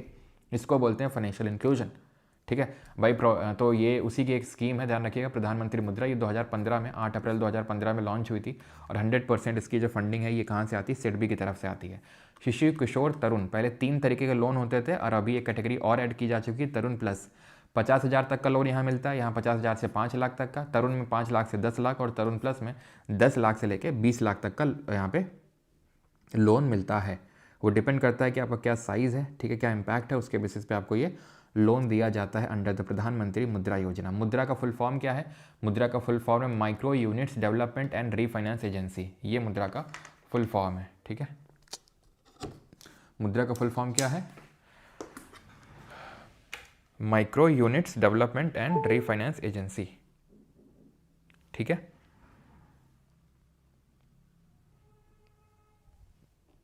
क्लियर है? ठीक, चलिए अभी लगाते हैं यहाँ पर क्वेश्चंस हम लोग, जिसको रिकॉर्डिंग चाहिए हो, ठीक है, क्लास की and quizzes and notes and everything, तो आप यहाँ पे 4.0 बैच को एक्सेस कर सकते हैं। एंड साथ ही साथ फैटमैन में अच्छा क्या क्या नोट करना है मैं आपको बता देता हूँ, ठीक है। एक तो जो मैंने कुछ चीज़ें जो बता दी थी वो तो थी, प्लस जो लास्ट मैंने आपको बताया अभी, प्रायोरिटी सेक्टर लेंडिंग, ये नोट कर लीजिएगा, ठीक है। PSL जो टारगेट्स हैं इनको नोट कर लीजिएगा, बाकी तो मैंने बता दिया। एक तो नरसिम्हम कमिटी 2 अमलगमेशन वाला ऑफ बैंक वाला नोट करना है आपने, और जो बैंक के फंक्शंस हैं, प्राइमरी फंक्शंस और सेकेंडरी फंक्शंस, ठीक है, सेकेंडरी में एजेंसी और यूटिलिटी और ओवरड्राफ्ट, वो बस कर लेना है, ठीक है। बाकी तो सब आपके उसमें बुक में है ही, ओके। PSL रिपीट कर दीजिए, ओके, ठीक है, कर रहे हैं। सर जी SFB क्या होता है? SFB होते हैं स्मॉल फाइनेंस बैंक होते हैं ये, ठीक है, स्मॉल फाइनेंस बैंक होते हैं SFB, ठीक है। SFB होते हैं स्मॉल फाइनेंस बैंक, जैसे कि आपकी AU स्मॉल फाइनेंस बैंक, उनको भी इसीलिए खोला जाता है ताकि जो लोग बड़ी बड़ी बैंकों से लोन नहीं ले सकते हैं, छोटे लोन, उनके लिए भी NBFC जो टारगेट होते हैं वो 75% होते हैं, मतलब उनको भी प्रायोरिटी सेक्टर ज़्यादा लेंडिंग करनी है, इसीलिए उनको खोला जाता है। अब वो होती क्या है ना, जो स्मॉल फाइनेंस बैंक होती हैं, अब ये मत समझ लेना कि यहाँ भी कोलेटरल फ्री मिलता है, चाहे तुम RRB ले लो और चाहे एसएफबी ले लो, यहाँ गिरवी रखना पड़ता है, यहाँ कोलेटरल फ्री लोन नहीं मिलता है। कोलेटरल फ्री लोन मिलता है सिर्फ और सिर्फ एमएफआई में, माइक्रो फाइनेंस इंस्टीट्यूशन में, जहाँ कुछ गिरवी नहीं रखना होता है। जो अभी मैं तुमको मुद्रा पढ़ा रहा था ना, मुद्रा वाला, micro units development refinance agency, यहाँ भी कुछ कोलेटरल की रिक्वायरमेंट नहीं होती है। ठीक है, तो पीएसएल क्या है कि बैंकों को आरबीआई के द्वारा बोला जाता है कि 8 सेक्टर हैं, जैसे कि किसानों को हो गया, ठीक है, वीकर सेक्शन में मतलब महिला आ गई है ना, ट्राइबल लोग आ गए, ये सब लोग, दलित आ गए, तो इन सब को आपको इतना परसेंट लोन है आपका, जो पैसा आप दे रहे हैं, 100 रुपये दे रहे हैं तो 40 रुपये इन सेक्टर में, इन 8 लोग कैटेगरीज में जाना चाहिए। क्यों? क्योंकि अगर आरबीआई नहीं बोलेगा तो बैंक सिर्फ क्या करेगा, अपने मुनाफे के लिए ऐसे लोगों को लोन देगा जिससे उसको ज़्यादा पैसा आ सके, फालतू की झंझट ना हो। तभी आप देखो कि जो प्राइवेट बैंक्स होती हैं वो ज़्यादा अपनी सेंटर्स, ब्रांचेस गांव में जाके नहीं खोलती हैं, ऐसी जगह नहीं खोलती हैं जहाँ पे उनको ज़्यादा मुनाफा ना हो। आप देख लो एचडीएफसी, या फिर एचडीएफसी बैंक हो, या फिर आपकी कोटक महिंद्रा हो, आपको देखने को मिलेंगे क्या ज़्यादा गांव में होंगे। एचडीएफसी थोड़ा थोड़ा रीच पेनेट्रेट कर रही है, लेकिन कोटक जैसे महिंद्रा बैंक हो गई, ये सब, इनफैक्ट इनके अगर आप केवाईसी प्रोसेस ही करने जाओगे, इनका केवाईसी, कोटक की अगर बात करें, इनका केवाईसी इतना मुश्किल है कि गांव का आदमी तो अगर ऑनलाइन खुलवाना भी चाहे बैंक कोटक में, खुलवा ही नहीं पाएगा, इतना मुश्किल है। अगर मतलब थोड़ा पढ़ा लिखा है तो ठीक है, लेकिन अगर ज़्यादा पढ़ा लिखा नहीं है तो एकदम इतने वो होते हैं ना कि आदमी कन्फ्यूज़ हो जाए। ऐसा नहीं कि जैसे वो कुछ चीज़ें पूछते हैं तो वो बता नहीं पाएंगे, लेकिन इतना आदमी डर जाता है ना, तो बहुत मुश्किल होता है। तो क्यों? क्योंकि वो वहाँ पे उनको कुछ मुनाफा नहीं होगा, इसलिए, तो इसलिए वो ऐसे टारगेट सेट करके रखती है। ठीक है, तो ये 4.0 बैच है, इंग्लिश का 2.0 है, जहाँ पीएसपी सर आपको पढ़ाते हैं, और ये कॉम्बो है। ऑलराइट, चलिए अभी हम क्वेश्चंस कर लें। क्वेश्चंस कहाँ गए यार? चलो करिए, पहला क्वेश्चन करिए। नाबार्ड लिंकेज वाला नहीं बताया, ओके ठीक है, तो यहाँ पे बता देते हैं, एक सेकेंड। नाबार्ड ने 1992 में, 1992 में एक प्रोग्राम लॉन्च किया था, एसएचजी बैंक लिंकेज, जहाँ पे एसएचजीज को बैंक के साथ लिंक किया था, सो दैट कि एसएचजीज को ज़्यादा फाइनेंशियल हेल्प मिल सके बैंक से, सिंपल। ठीक है, तो ये प्रोग्राम लॉन्च किया गया था नाबार्ड के द्वारा, सो दैट कि ज़्यादा फाइनेंशियल हेल्प मिल सके, किसको? एसएचजीज को, थ्रू दी बैंक, उनको लिंक करने का काम किया था। क्योंकि कई बार ऐसा होता है एसएचजीज बैंकों के इन्फ्लुएंस में आ ही नहीं पाते, इनको पता ही नहीं चल पाता है। एनबीएफसी कैन नॉट, एनबीएफसी क्या नहीं कर सकती हैं? ठीक है,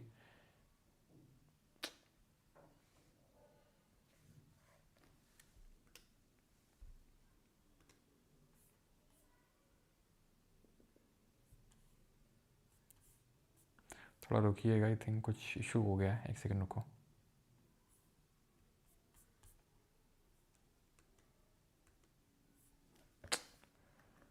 क्या हो गया यार? Okay,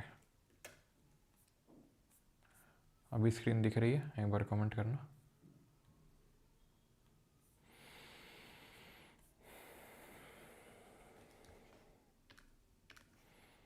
NBFC can not what?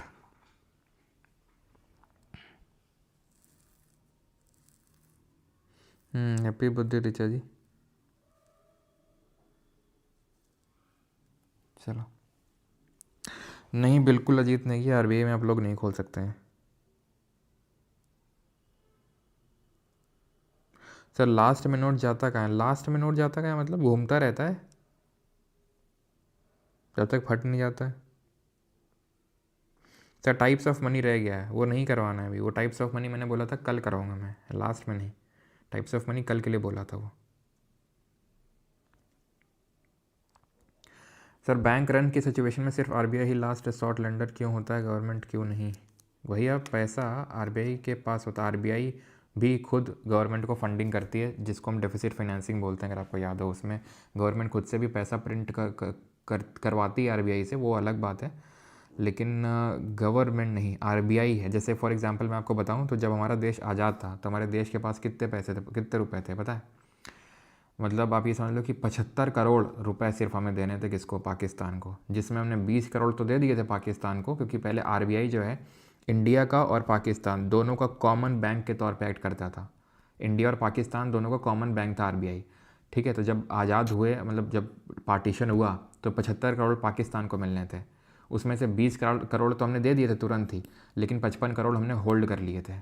किस लिए होल्ड कर लिए थे? इसको सबक सिखाने के लिए। लेकिन गांधी जी ने क्या किया? गांधी जी आमरण अनशन पर बैठ गए। उन्होंने ये बोला कि जब तक पाकिस्तान के पैसे नहीं दिए जाएंगे तब तक वो आमरण अनशन पर बैठ जाएंगे नहीं तो, ठीक है। तो फिर मजबूरन इंडियन गवर्नमेंट को, आरबीआई को पैसे देने पड़े, 55 करोड़ भी, ठीक है, क्योंकि गांधी जी का कहना था कि हम किसी के साथ धोखा नहीं करेंगे, जो हमने प्रॉमिस किया वो देंगे। और यही एक कारण था कि क्यों गोडसे ने गांधी जी की हत्या करी, ठीक है। वन ऑफ द रीजंस ये भी था कि ये इंडिया के कम पाकिस्तान के मतलब फादर ऑफ नेशन ज़्यादा हैं, उनकी चिंता ज़्यादा है इनको, जबकि मतलब मेन ये था। इसलिए गवर्नमेंट ने होल्ड करके रखा था कि अगर हम इसको पैसा दे देंगे तो ये टेररिस्ट एक्टिविटीज़ ये करेगा यहाँ पर पाकिस्तान और रीजन में।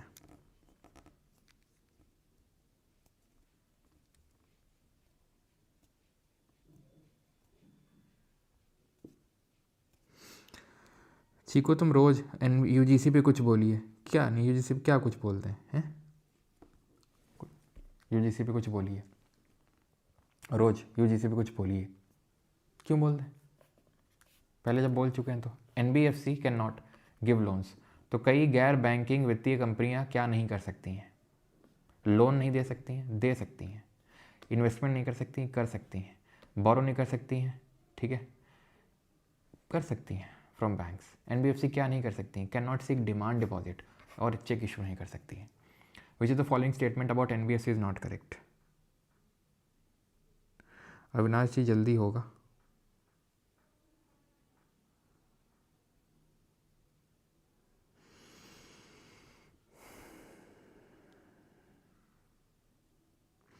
लोन लेके पैसा वापस नहीं किया तो कल की क्लास में देखेंगे वो, ठीक है, जिसको एनपीए वगैरह बोलते हैं, non performing asset.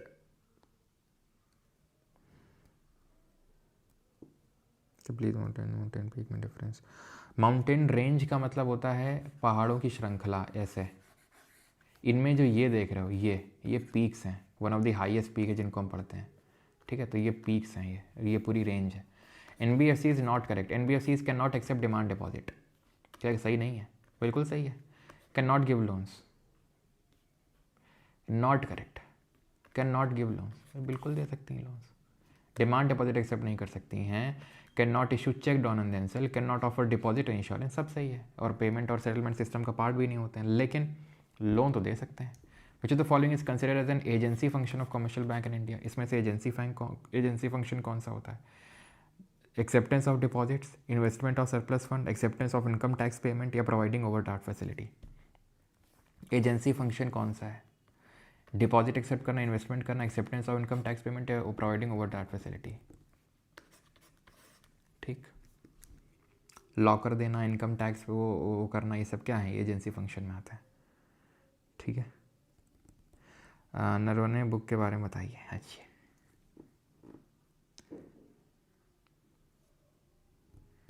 Sir what about Rampa rebellion? मतलब रंपा रेवेलियन तुमको यहाँ याद आ रहा है?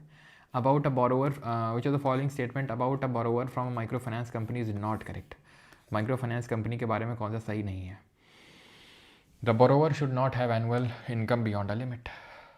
यस, 3 लाख से नहीं होना चाहिए ज़्यादा। The borrower should not seek loan beyond a limit. Yes, 1 lakh से ज़्यादा लोन आप सीक मत करो। Borrower should not refuse to offer collateral. He can refuse, he can refuse, ठीक है। जो माइक्रो फाइनेंस में कोलेटरल फ्री लोन मिलता है तो मना कर सकता है लोन देने से, ठीक है। निष्ठैप क्या? निष्ठैप पता चलेगा क्या है।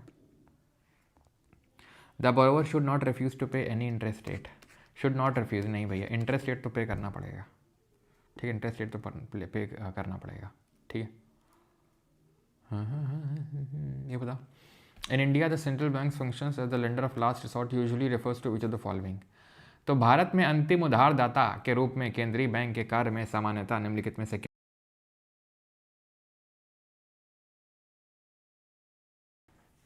तो 4.0 बैच में 500 का 4.0 बैच 500 का कर दीजिए, आपकी शादी बहुत सुंदर लड़की से होगी, मैं दुआ करूँगा। अच्छा,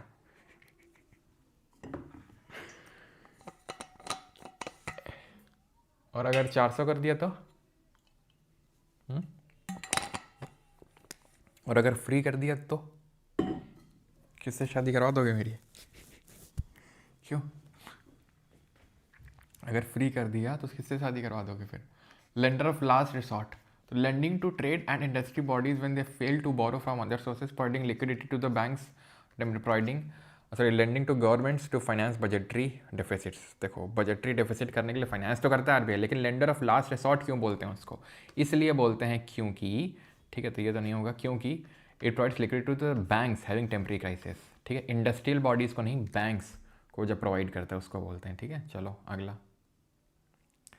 चलो अगला नहीं, पहले ये कर लो, ये करो।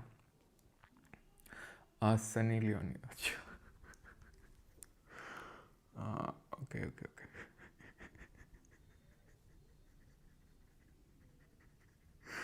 स्वर्ग परी से हो गया, अनन्या पांडे से, अच्छा।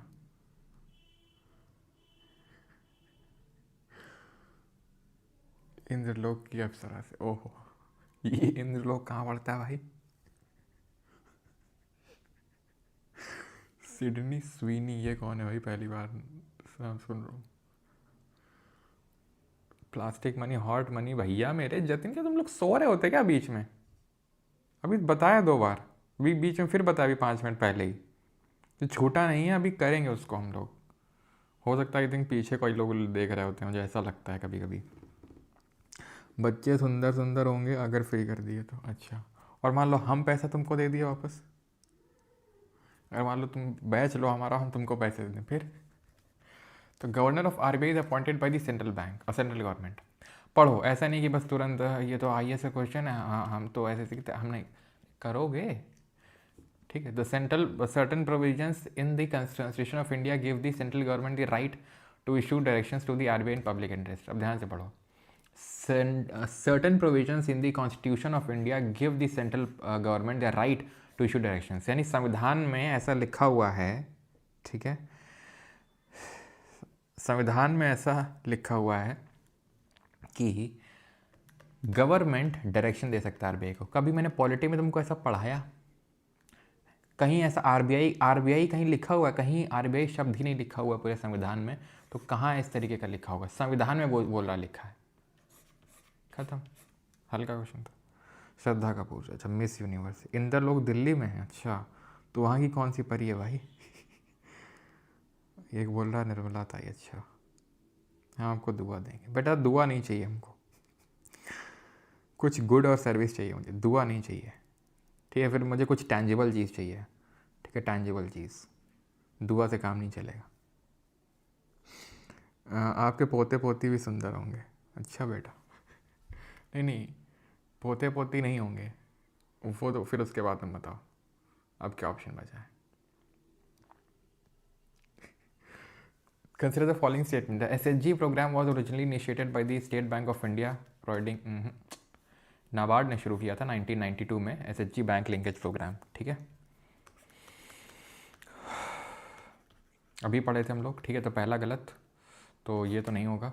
इन an SHG all members of group take responsibility for loan that an individual member takes. Yes, ठीक है, सही होगा ये भी। RRBs and schedule commercial bank support एसएचजीज, बिल्कुल सपोर्ट करती हैं एसएचजीज को, तो ओनली 2 हो जाएगा ऑप्शन नंबर बी। पीछे कुछ छोड़े थे हमने, ये तो कल कर लिया था, ये वाला क्वेश्चन और कर लो फिर हम करते हैं हाले।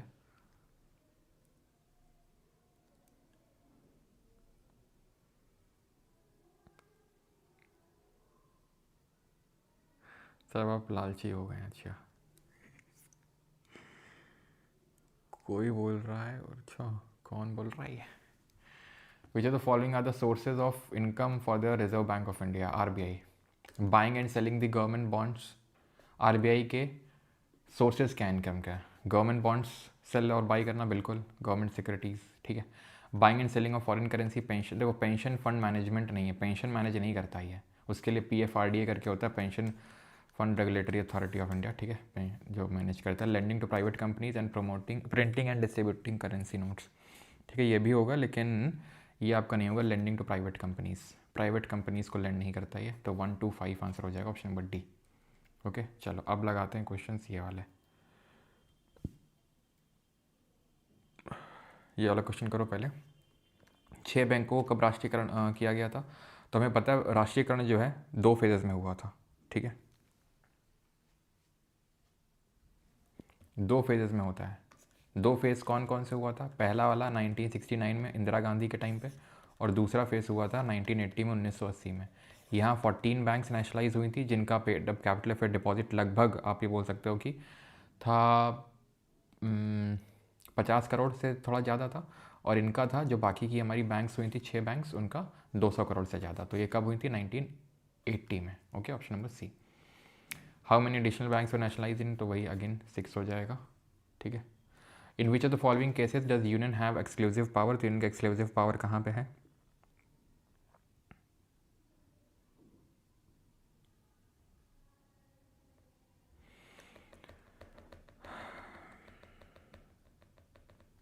तो एग्रीकल्चर स्टेट सब्जेक्ट है, हेल्थ स्टेट सब्जेक्ट है, पुलिस भी है, बैंकिंग आपका यूनियन सब्जेक्ट है, तो यूनियन बना सकता है, सेंट्रल लॉ बना सकता है। Who was PM when 14 major banks were nationalized in 1969, तो कौन प्राइम मिनिस्टर था जब 14 राष्ट्रीयकरण हुई थी बैंक? तो इंदिरा गांधी थी। फिर आपके चौधरी चरण सिंह थे दूसरे फेज़ में। Which apex institution was established in 1982 to specifically look after rural credit and agriculture, तो 1982 में क्या बना था? SEBI. Securities and exchange bank of India बिल्कुल नहीं, 1988 में बना था ये, और हेडक्वार्टर मुंबई में। 1992 में इसका एक्ट आया था, सेबी एक्ट आया था। सिड भी 1990 में इस्टेब्लिश हुआ था, ऐसे याद कर लो। 1988 में सेबी इस्टेब्लिश हुआ, 1992 में एक्ट बना, और बीच में इसके सिड भी बन गया 1990 में, इसके बीच में। कहाँ पे हेडक्वार्टर? लखनऊ में। नाबार्ड बना था 1982 में, 12 जुलाई 1982 को, बी शिवरमन कमेटी के रिकमेंडेशंस पे। और नाबार्ड सुपरवाइज किसको करता है? RRBs को सुपरवाइज करता है। ये चीज़ आपको ध्यान रखना है। ठीक है, अगला क्वेश्चन देखते हैं। और अगला है आपका, who is responsible for issuing all currency notes in India, तो सारे currency note except 1 rupee note कौन करता है? तो एक्सेप्ट एग्जिम, अच्छा ये एग्जिम होता है आपका एक्सपोर्ट इम्पोर्ट। ठीक है, एक्सपोर्ट इम्पोर्ट होता है आपका, एक्सपोर्ट इम्पोर्ट। ठीक है, हाँ। और ये स्टैब्लिश आपका 1982 में हुआ था, 1982 में स्टैब्लिश हुआ था। ये हेडक्वार्टर मुंबई में है। ये भी वहीं पे नोट कर लेंगे, जो लोग के पास फैटमैन है तो फैटमैन में नोट कर लेंगे। ओके। PSL टारगेट्स की, तो PSL टारगेट जो अर्बन कोऑपरेटिव्स होते हैं उनके लिए भी वही, जितने RRB के लिए होते हैं, जितने स्मॉल फाइनेंस बैंक के लिए होते हैं, उतने ही अर्बन कोऑपरेटिव बैंक के लिए होते हैं। 75% का होता है उनके लिए भी। ठीक है, चलो। तो करेंसी नोट की बात करेगा तो RBI आ जाएगा, सिर्फ कॉइन्स की मिंटिंग बात करेगा government of India. RRBs were established in 1975 to strictly provide credit to, तो क्रेडिट किसको देना था? लार्ज कॉर्पोरेट हाउसेस को, रूरल लोगों को। ठीक है। RBI earns the title of lender of last resort due to which of the following reasons, तो निम्नलिखित में से किस कारण से RBI को अंतिम उपाय ऋणदाता कहा जाता है? क्यों कहा जाता है? तो यह आपका क्वेश्चन अभी हमने देखा UPSC में पूछा जा चुका है। तो इन्फ्लेशन कंट्रोल करता है? नहीं। ठीक है। प्रिंट करता है करेंसी? नहीं। Lends to public during crisis? नहीं, पब्लिक को नहीं लेंड करता है। किसको करता है? कमर्शियल बैंक्स को। With reference to India consider the following events, UPPCS में क्वेश्चन पूछा गया। Nationalisation of banks, formal formation of RRBs, adoption of villages by bank branches, तो जो बैंक ब्रांचेस हैं उनको बैंक अडॉप्ट करने के लिए भी बोला गया था। तो यहाँ पे हमें पता है नेशनलाइजेशन ऑफ बैंक सबसे पहली बार कब हुआ था? तो 1969 1969 में हुआ था। फिर आपका 1980 में हुआ था, 1980 में हुआ था। RRBs की बात करेंगे 1975 में स्टैब्लिश हुई थी, पहले वाली 2 अक्टूबर 1975 को। प्रथम ग्रामीण बैंक थी, मुरादाबाद में बनी थी। ठीक है, प्रथम ग्रामीण बैंक थी जो मुरादाबाद में बनी थी। ठीक है, लेकिन एक्ट आया था 1976 1976 में। ओके। और ये जो है आपका एडॉप्शन ऑफ ब्रांच विलेजेस, ये तो आई थिंक जब मोदी गवर्नमेंट आई है 2014 में, तब इस पर्टिकुलर इस चीज़ को लाया गया है। तो या फिर नहीं, ये तो मतलब ठीक है, लाया तो गया था मोदी गवर्नमेंट के द्वारा, लेकिन इससे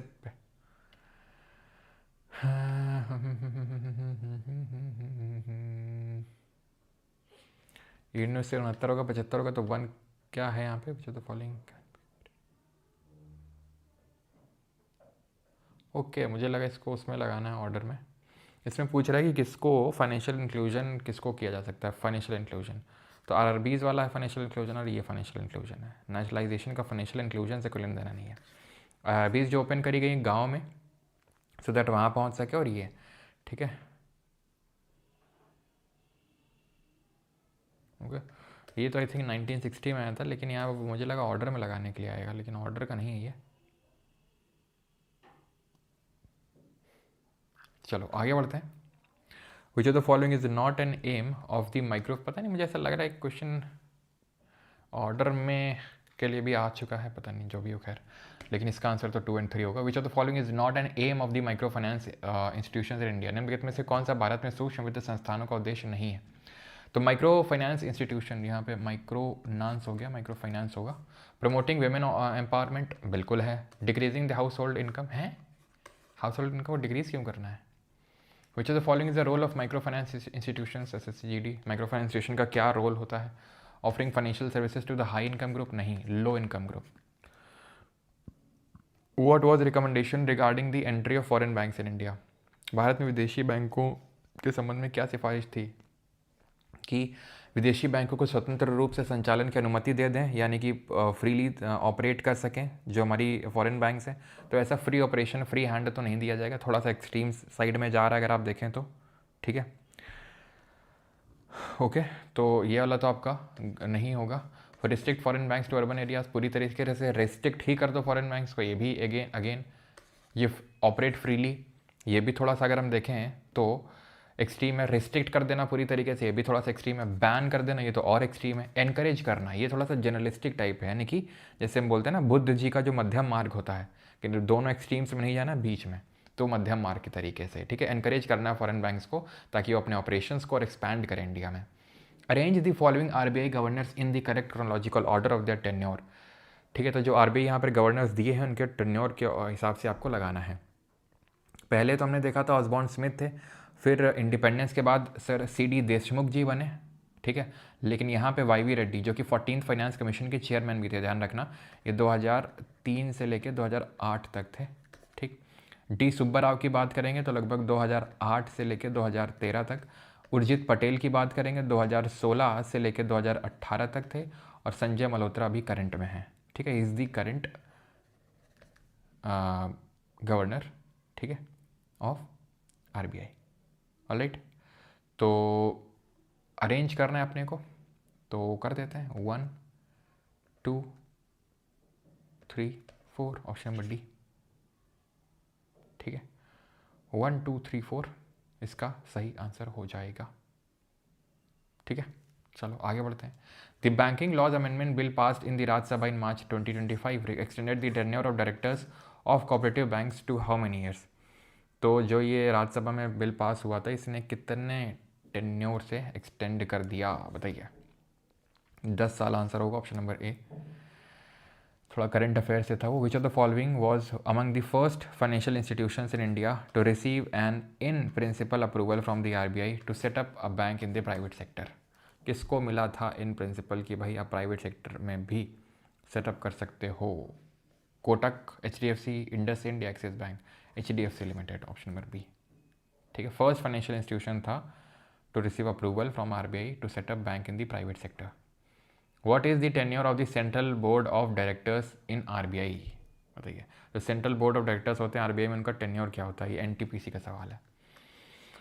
4 साल का होता है, ठीक है।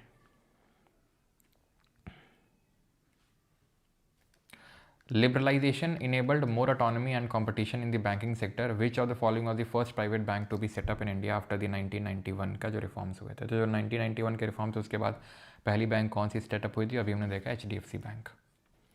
When did the central office of the RBI shift to Mumbai? तो शिफ्ट कब हुआ था मुंबई? 1937 में। What is the maximum strength of deputy governors of RBI according to the RBI act of 1934, जिससे इस्टेब्लिश हुआ था ये? तो कितनी मैक्सिमम डिप्टी गवर्नर हो सकते हैं? 4 डिप्टी गवर्नर हो सकते हैं, ठीक है, ओके। और यही होते हैं आपका जो अभी हम देख रहे थे central board,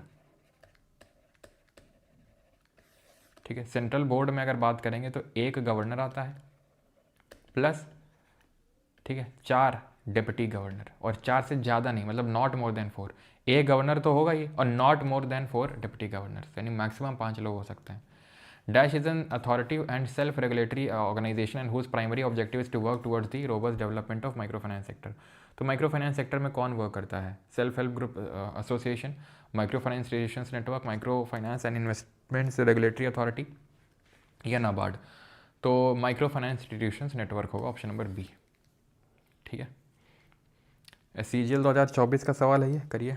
A microfinance institution is a company registered under the Companies Act of 1956 and engaged in the businesses of loans and advances and acquisition of shares, stocks, bonds, debentures, securities issued by the government. Best describe. Microfinance is a banking service provided to unemployed or low income individuals or groups who otherwise would have no access to the financial services. बिल्कुल सही है. इसमें best पूछ रहा है क्या describe करता है, तो बेस्ट ये डिस्क्राइब कर रहा है कि जो लोग लोन नहीं ले सकते हैं बैंकिंग सर्विसेज है ना, जो लो इनकम इंडिविजुअल्स हैं उनको लोन देने का काम है. चलिए 5 क्वेश्चन और करिए. विच of the following institutions has contributed mainly in improving the economic status of poor. तो किसने वो किया है economic status of poor? SHGs ने, जो कि कितने लोगों का ग्रुप होता है? 10 से 20 लोगों का ग्रुप होता है ये. 42 SHG बैंक लिंकेज प्रोग्राम का कंपोनेंट कौन सा है इसमें? Which of the following is a component of SHG bank linkage programme in India? MFIs providing loans directly to SHGs, banks providing loans to individual members to SHGs, non governmental organisation providing capacity building training to SHGs, या फिर state governments providing subsidies to the SHGs for credit. Component of SHG bank linkage programme क्या है भाई? SHG का linkage bank से हो रहा है तो बैंक का लेने देना होगा ना. यहाँ पे एटिमोलॉजी पकड़ो. एटिमोलॉजी, ये एटिमोलॉजी बहुत काम आती है. जिन लोगों ने ध्यान रखा था पेपर के टाइम पे, कंप्यूटर में इस बार जो मेंस में बहुत धुआं कर दिया कंप्यूटर ने, आपको पता ही है. ठीक है, बहुत टफ पूछा, लेकिन फिर भी एटिमोलॉजी से पकड़ के काफ़ी लोगों ने 2 से 3 क्वेश्चन निपटा लिए थे. अगर आप पेपर देखेंगे तो ये आपको एटिमोलॉजी वहाँ समझ में आएगी, जो मैंने निट्टो में कायदे से सिखाया भी था निट्टो में इस चीज़ को. विच of the following is the difference between the SHG and MFIs in India? ठीक है, भारत में स्वयं सहायता समूह और जो सूक्ष्म वित्त संस्थान है उनके बीच में डिफरेंस क्या है, अंतर क्या है? SHGs नॉन प्रॉफिट होते हैं while MFIs are for profit. SHGs provide only credit while MFIs provide a range of financial services. SHGs are typically small community based organization while MFIs are larger and more formal institutions. Yes. ठीक है, थोड़ा सा ज़्यादा इलाबोरेटिव अगर आप ध्यान से देखें तो ये ज़्यादा इलाबोरेटिव है कि नहीं है ये, कि टिपिकली छोटे होते हैं, कम्युनिटी बेस्ड होते हैं. कम्युनिटी एक होती है वो यहाँ पे मिलती है, जैसे कि ठीक है छोटी कम्युनिटी होती है लोगों की. जैसे फॉर एग्जांपल अगर आपने लिज्जत पापड़ का नाम कभी सुना हो तो महाराष्ट्र में कुछ विमेंस ने इसको मिल के बनाया लिज्जत पापड़ कोट, काइंड ऑफ कोऑपरेटिव है वो. ठीक है, तो मतलब ऐसे ही बनते हैं आपके SHG भी. 44 the term micro financing was first use in 1970s during the development of Grameen bank of Bangladesh which was founded by. तो किसने बनाई थी बांग्लादेश ग्रामीण बैंक? तो ये था आपका Mohammad Yunus. Adam Smith wealth of nation, invisible hand theory recall कर सकते हो, और एनिमल स्पिरिट रिकॉल कर सकते हो. और एनिमल और ये जो ये क्या बोलते हैं, गवर्नमेंट को इंटरफेयर नहीं करना, उसको उसके लिए क्या टर्म यूज़ किया गया था? हम लोगों ने क्या टर्म यूज़ किया था कि गवर्नमेंट इंटरफेयर ना करे, लोग अपना एनिमल स्पिरिट दिखाएंगे और इनविजिबल हैंड की तरह काम करेंगे इकोनॉमी के लिए. अल्फ्रेड मार्शल, ये भी इनको भी फादर ऑफ माइक्रो इकोनॉमिक्स बोलते हैं, लेकिन इनको फादर ऑफ मॉडर्न इकोनॉमिक्स के नाम से भी जाना जाता है. वो हमने पढ़ा था लैसेज फेयर, उसको क्या बोलते हैं? लैसेज फेयर. और इनको कब मिला था? 1970 में नोबेल पीस प्राइज़ भी मिला इनको. ठीक है, और आई थिंक बांग्लादेश में चुनाव भी हैं अभी 12 तारीख को. Okay, which of the following is issued by commercial banks at a discount on face value? तो डिस्काउंट ऑन फेस वैल्यू में क्या इशू किया जाता है? कमर्शियल पेपर होता है, ट्रेजरी बिल होता है, सर्टिफिकेट ऑफ डिपॉजिट होता है, या फिर परमिशरी नोट्स होते हैं? क्या होते हैं ज़रा बताइए. तो ध्यान रखिएगा, जो ट्रेजरी बिल्स होते हैं ये शॉर्ट टर्म, शॉर्ट टेन्योर, ठीक है, गवर्नमेंट सिक्योरिटी होती हैं. ये 3 टेनॉर में इशू की जाती हैं. 3 टेनॉर, टेनॉर का मतलब होता है टाइम पीरियड. एक तो 91 डेज़, इसका दुगना कर दो 182 दिन, ठीक है, 182 डेज़, और इसका 4 गुना कर दो 364 दिन. यानी कि 1 साल से कम के लिए जो गवर्नमेंट सिक्योरिटी इशू करी जाती हैं, जिनका 1 साल से कम का मेच्योरिटी पीरियड होता है, उनको बोलते हैं ट्रेजरी बिल. 3 टेनॉर होते हैं, 91 डेज़, 182 डेज़ और 364 डेज़. ये चीज़ आप ध्यान रखिएगा. ठीक है, क्लियर. यहाँ क्या क्वेश्चन पूछा गया भाई? Launch by commercial banks at a discount on face value. तो कमर्शियल बैंक करती हैं ये कमर्शियल पेपर्स. ठीक है, जो कमर्शियल बैंक्स, कमर्शियल पेपर्स. देखा एटिमोलॉजी, अंधा नहीं मारना है, लेकिन ठीक है थोड़ा बहुत तो देख ही सकते हो ना. अपना दिमाग भी यूज़ करो, उसका भी यूज़ करो. प्राइमरी एम क्या है, इसके सब कर लोगे यार. ठीक है, ये करो. Maximum limit on micro finance loans for NBFCs other than NBFC MFI. Other than NBFC MFI पूछ रहा है. NBFC MFI के लिए क्या है? 75% है कि आपको अगर लोन देना, अगर आपको NBFC MFI का तमगा चाहिए तो 75% होना चाहिए. अदर दैन NBFC का 25% था. अगर आपको याद नहीं है तो मैं दिखाता हूँ आपको. ये देखिए यहाँ पे. ठीक है, माइक्रो फाइनेंस इंस्टीट्यूशंस, ये हो गए आपके NBFC MFI. ये देखिए है अदर दैन. ठीक है, maximum limit on micro finance loans is this for entities other than NBFC MFI. ठीक है, वैसे 75% है. In India all loans that are below dash are considered as micro loans. Micro loans किसको बोलते हैं? जो किससे नीचे हो? 3 लाख से नीचे हो. डी. हाँ, तो ये आंसर की भी है, ये करो। RRBs were established on the recommendations of, तो RRBs को किस किस कमेटी के रिकमेंडेशन में वो किया गया था, तो हमें पता है केलकर कमेटी ने बोला था और RRBs बढ़ाओ नहीं, सेटअप हुई थी नरसिम्हम कमेटी के रिकमेंडेशन पे, ठीक है। नरसिम्हम जो कमेटी बनी थी उसके रिकमेंडेशंस पे इसको सेटअप किया गया था। And for NBFC MFI maximum variance permitted for individual loans between the minimum and maximum interest rate, ठीक है। मिनिमम और मैक्सिमम, मिनिमम इंटरेस्ट रेट और मैक्सिमम इंटरेस्ट रेट के बीच में कितना वेरिएंस परमिटेड है, तो ध्यान रखिएगा इट कैन नॉट एक्सीड 4%। फैटमैन वालों 4%, ये चीज़ प्लीज़ फैक्ट नोट कर लीजिएगा इसमें, ठीक है। ये चीज़ को ऐड कर लेना, उसमें नहीं होगा, ठीक है। 4% से ज़्यादा का वेरिएंस नहीं हो सकता है, ओके। हाँ, BK dash became the first bank to get RBI का अप्रूवल फॉर रुपी ट्रेड, तो रुपी ट्रेडिंग के लिए पहली बैंक कौन थी, तो गेस कर सकते हो कौन सी बैंक होगी, तुमको क्या लगता है? क्या लगता है? SBI? नहीं, हर चीज़ के लिए SBI होगी। तुम क्या लगता है हर चीज़ के लिए SBI होगी? बिल्कुल नहीं। तो यहाँ पे यूको बैंक है, ठीक है। UCO bank, option number C answer होगा, ठीक है। अभी वॉस्त्रो नॉस्त्रो मैं आपको पढ़ाऊंगा, ठीक है, जब बैलेंस ऑफ पेमेंट होगा। NABARD launch a special pilot project in 2004-05 called dash mainly to fulfil the credit needs of the small and marginal farmers. क्या किया था, क्या 2004-05 में? JLG, joint liability groups. Bank linkage programme 1992 में लॉन्च हुआ था, ना कि 2004-05 में, ठीक है। तो इसको भी नोट कर लेंगे, ठीक है, जितने भी हमारे फैटमैन वाले भाई बंधु हैं, ठीक है।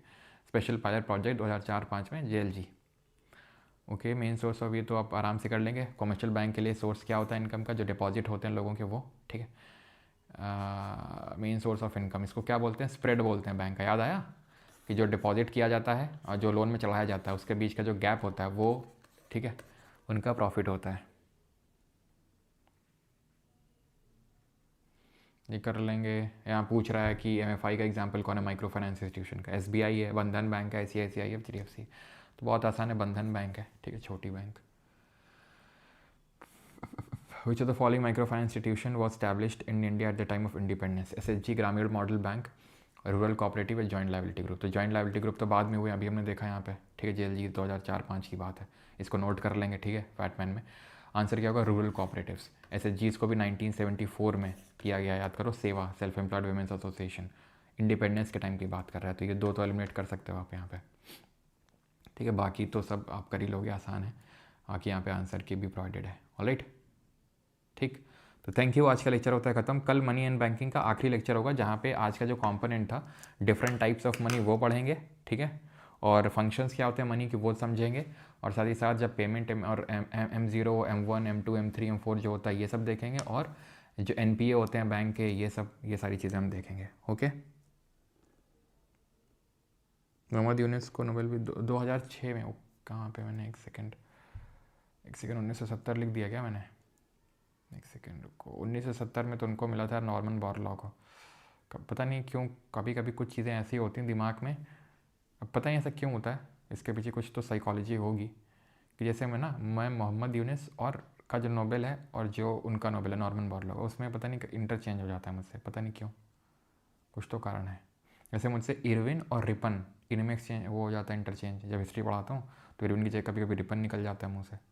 ऐसा लगता है कि मुझे लगता है कि नहीं सही बोला है, लेकिन बाद में पता चलता नहीं मैंने तो गलत बोला है, ठीक है। 2006 कर लीजिए ना उसको, जहाँ पे भी हो, ठीक है। वैसे यहाँ पे तो लिखा हुआ है, ठीक है, लिखा हुआ है 2006, तो 2006 कर लेना, अगर मैंने गलती से कहीं बोल दिया तो। सर आप रनिंग करते हो क्या? हाँ करते तो हैं, कभी कभी नहीं कर पाते हैं, ऐसे तो जनरली करते हैं।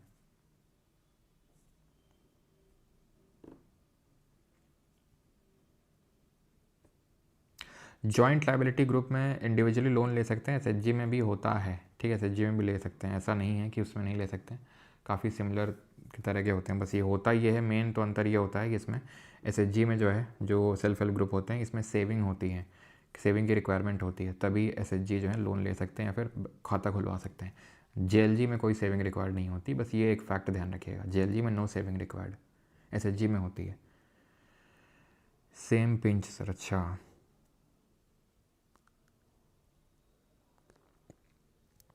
आज का लेक्चर सर 8 मिनट तक प्राइवेट ना करना, due to wifi internet issue में लेट ज्वाइन किया था, ओके। एडमिन जी थोड़ा रुक जाइएगा, 5-10 मिनट, ठीक है।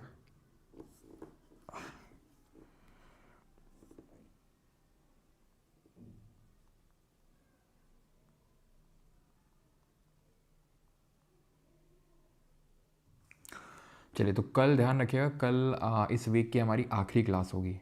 फिर उसके बाद जो हमारी अगली क्लास होगी वो ट्यूसडे को होगी, ठीक है? तो ये आपको बता दूँ, राइट?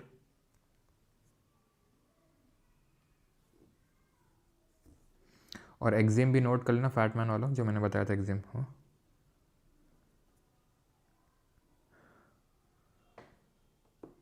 चलिए, थैंक यू, धन्यवाद।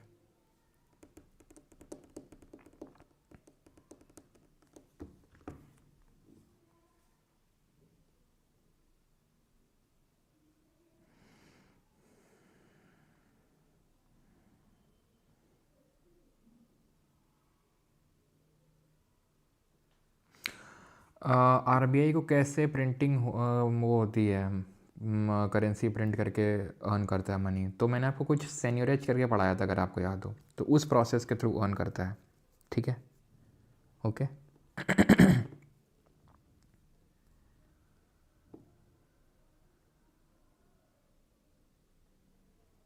ठीक है, तो जैसे उसको प्रिंटिंग करने में मान लो 500 रुपये का प्रिंट करने में 5 रुपये का कॉस्ट है, तो बाकी का एक तरीके से मुनाफा टाइप भी माना जाता है उसका। सर, साइबर वाला पैसा आ जाए तो कैसे होल्ड हटवाएं, समझा नहीं मैं। बिट्टू कहाँ है भाई? आजकल मैं गेट बंद कर देता हूँ ताकि बिट्टू ना आ पाए। व्लॉग्स आएंगे फिर तो। टॉम दे बिल्ले बेटे, सुधर जाओ, व्लॉग्स आएंगे, ठीक है? हाँ, शादी है बिल्कुल, तो तुम्हारी बात को मैंने सीरियस ले लिया ना, और तुम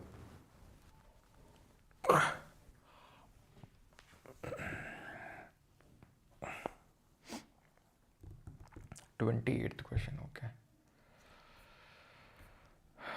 कहाँ गया?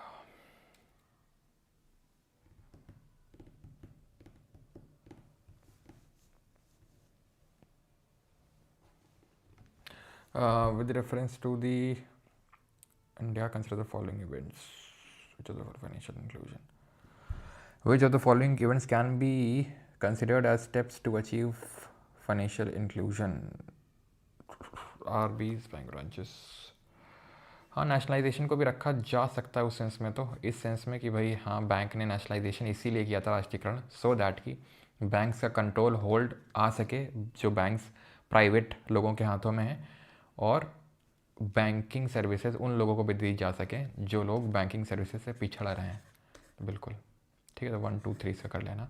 बाकी ऑर्डर में अगर पूछेगा तो 3 देन 3 1 2 आंसर हो जाएगा, अगर ऑर्डर पूछता है तो। लेकिन ऑर्डर यहाँ पूछा नहीं है, तो खैर कोई नहीं। ओके, चलिए, थैंक यू एवरीवन, धन्यवाद, मिलते हैं कल, ठीक है, वीक की आखिरी क्लास में। थैंक यू, कल हम ख़त्म कर लेंगे।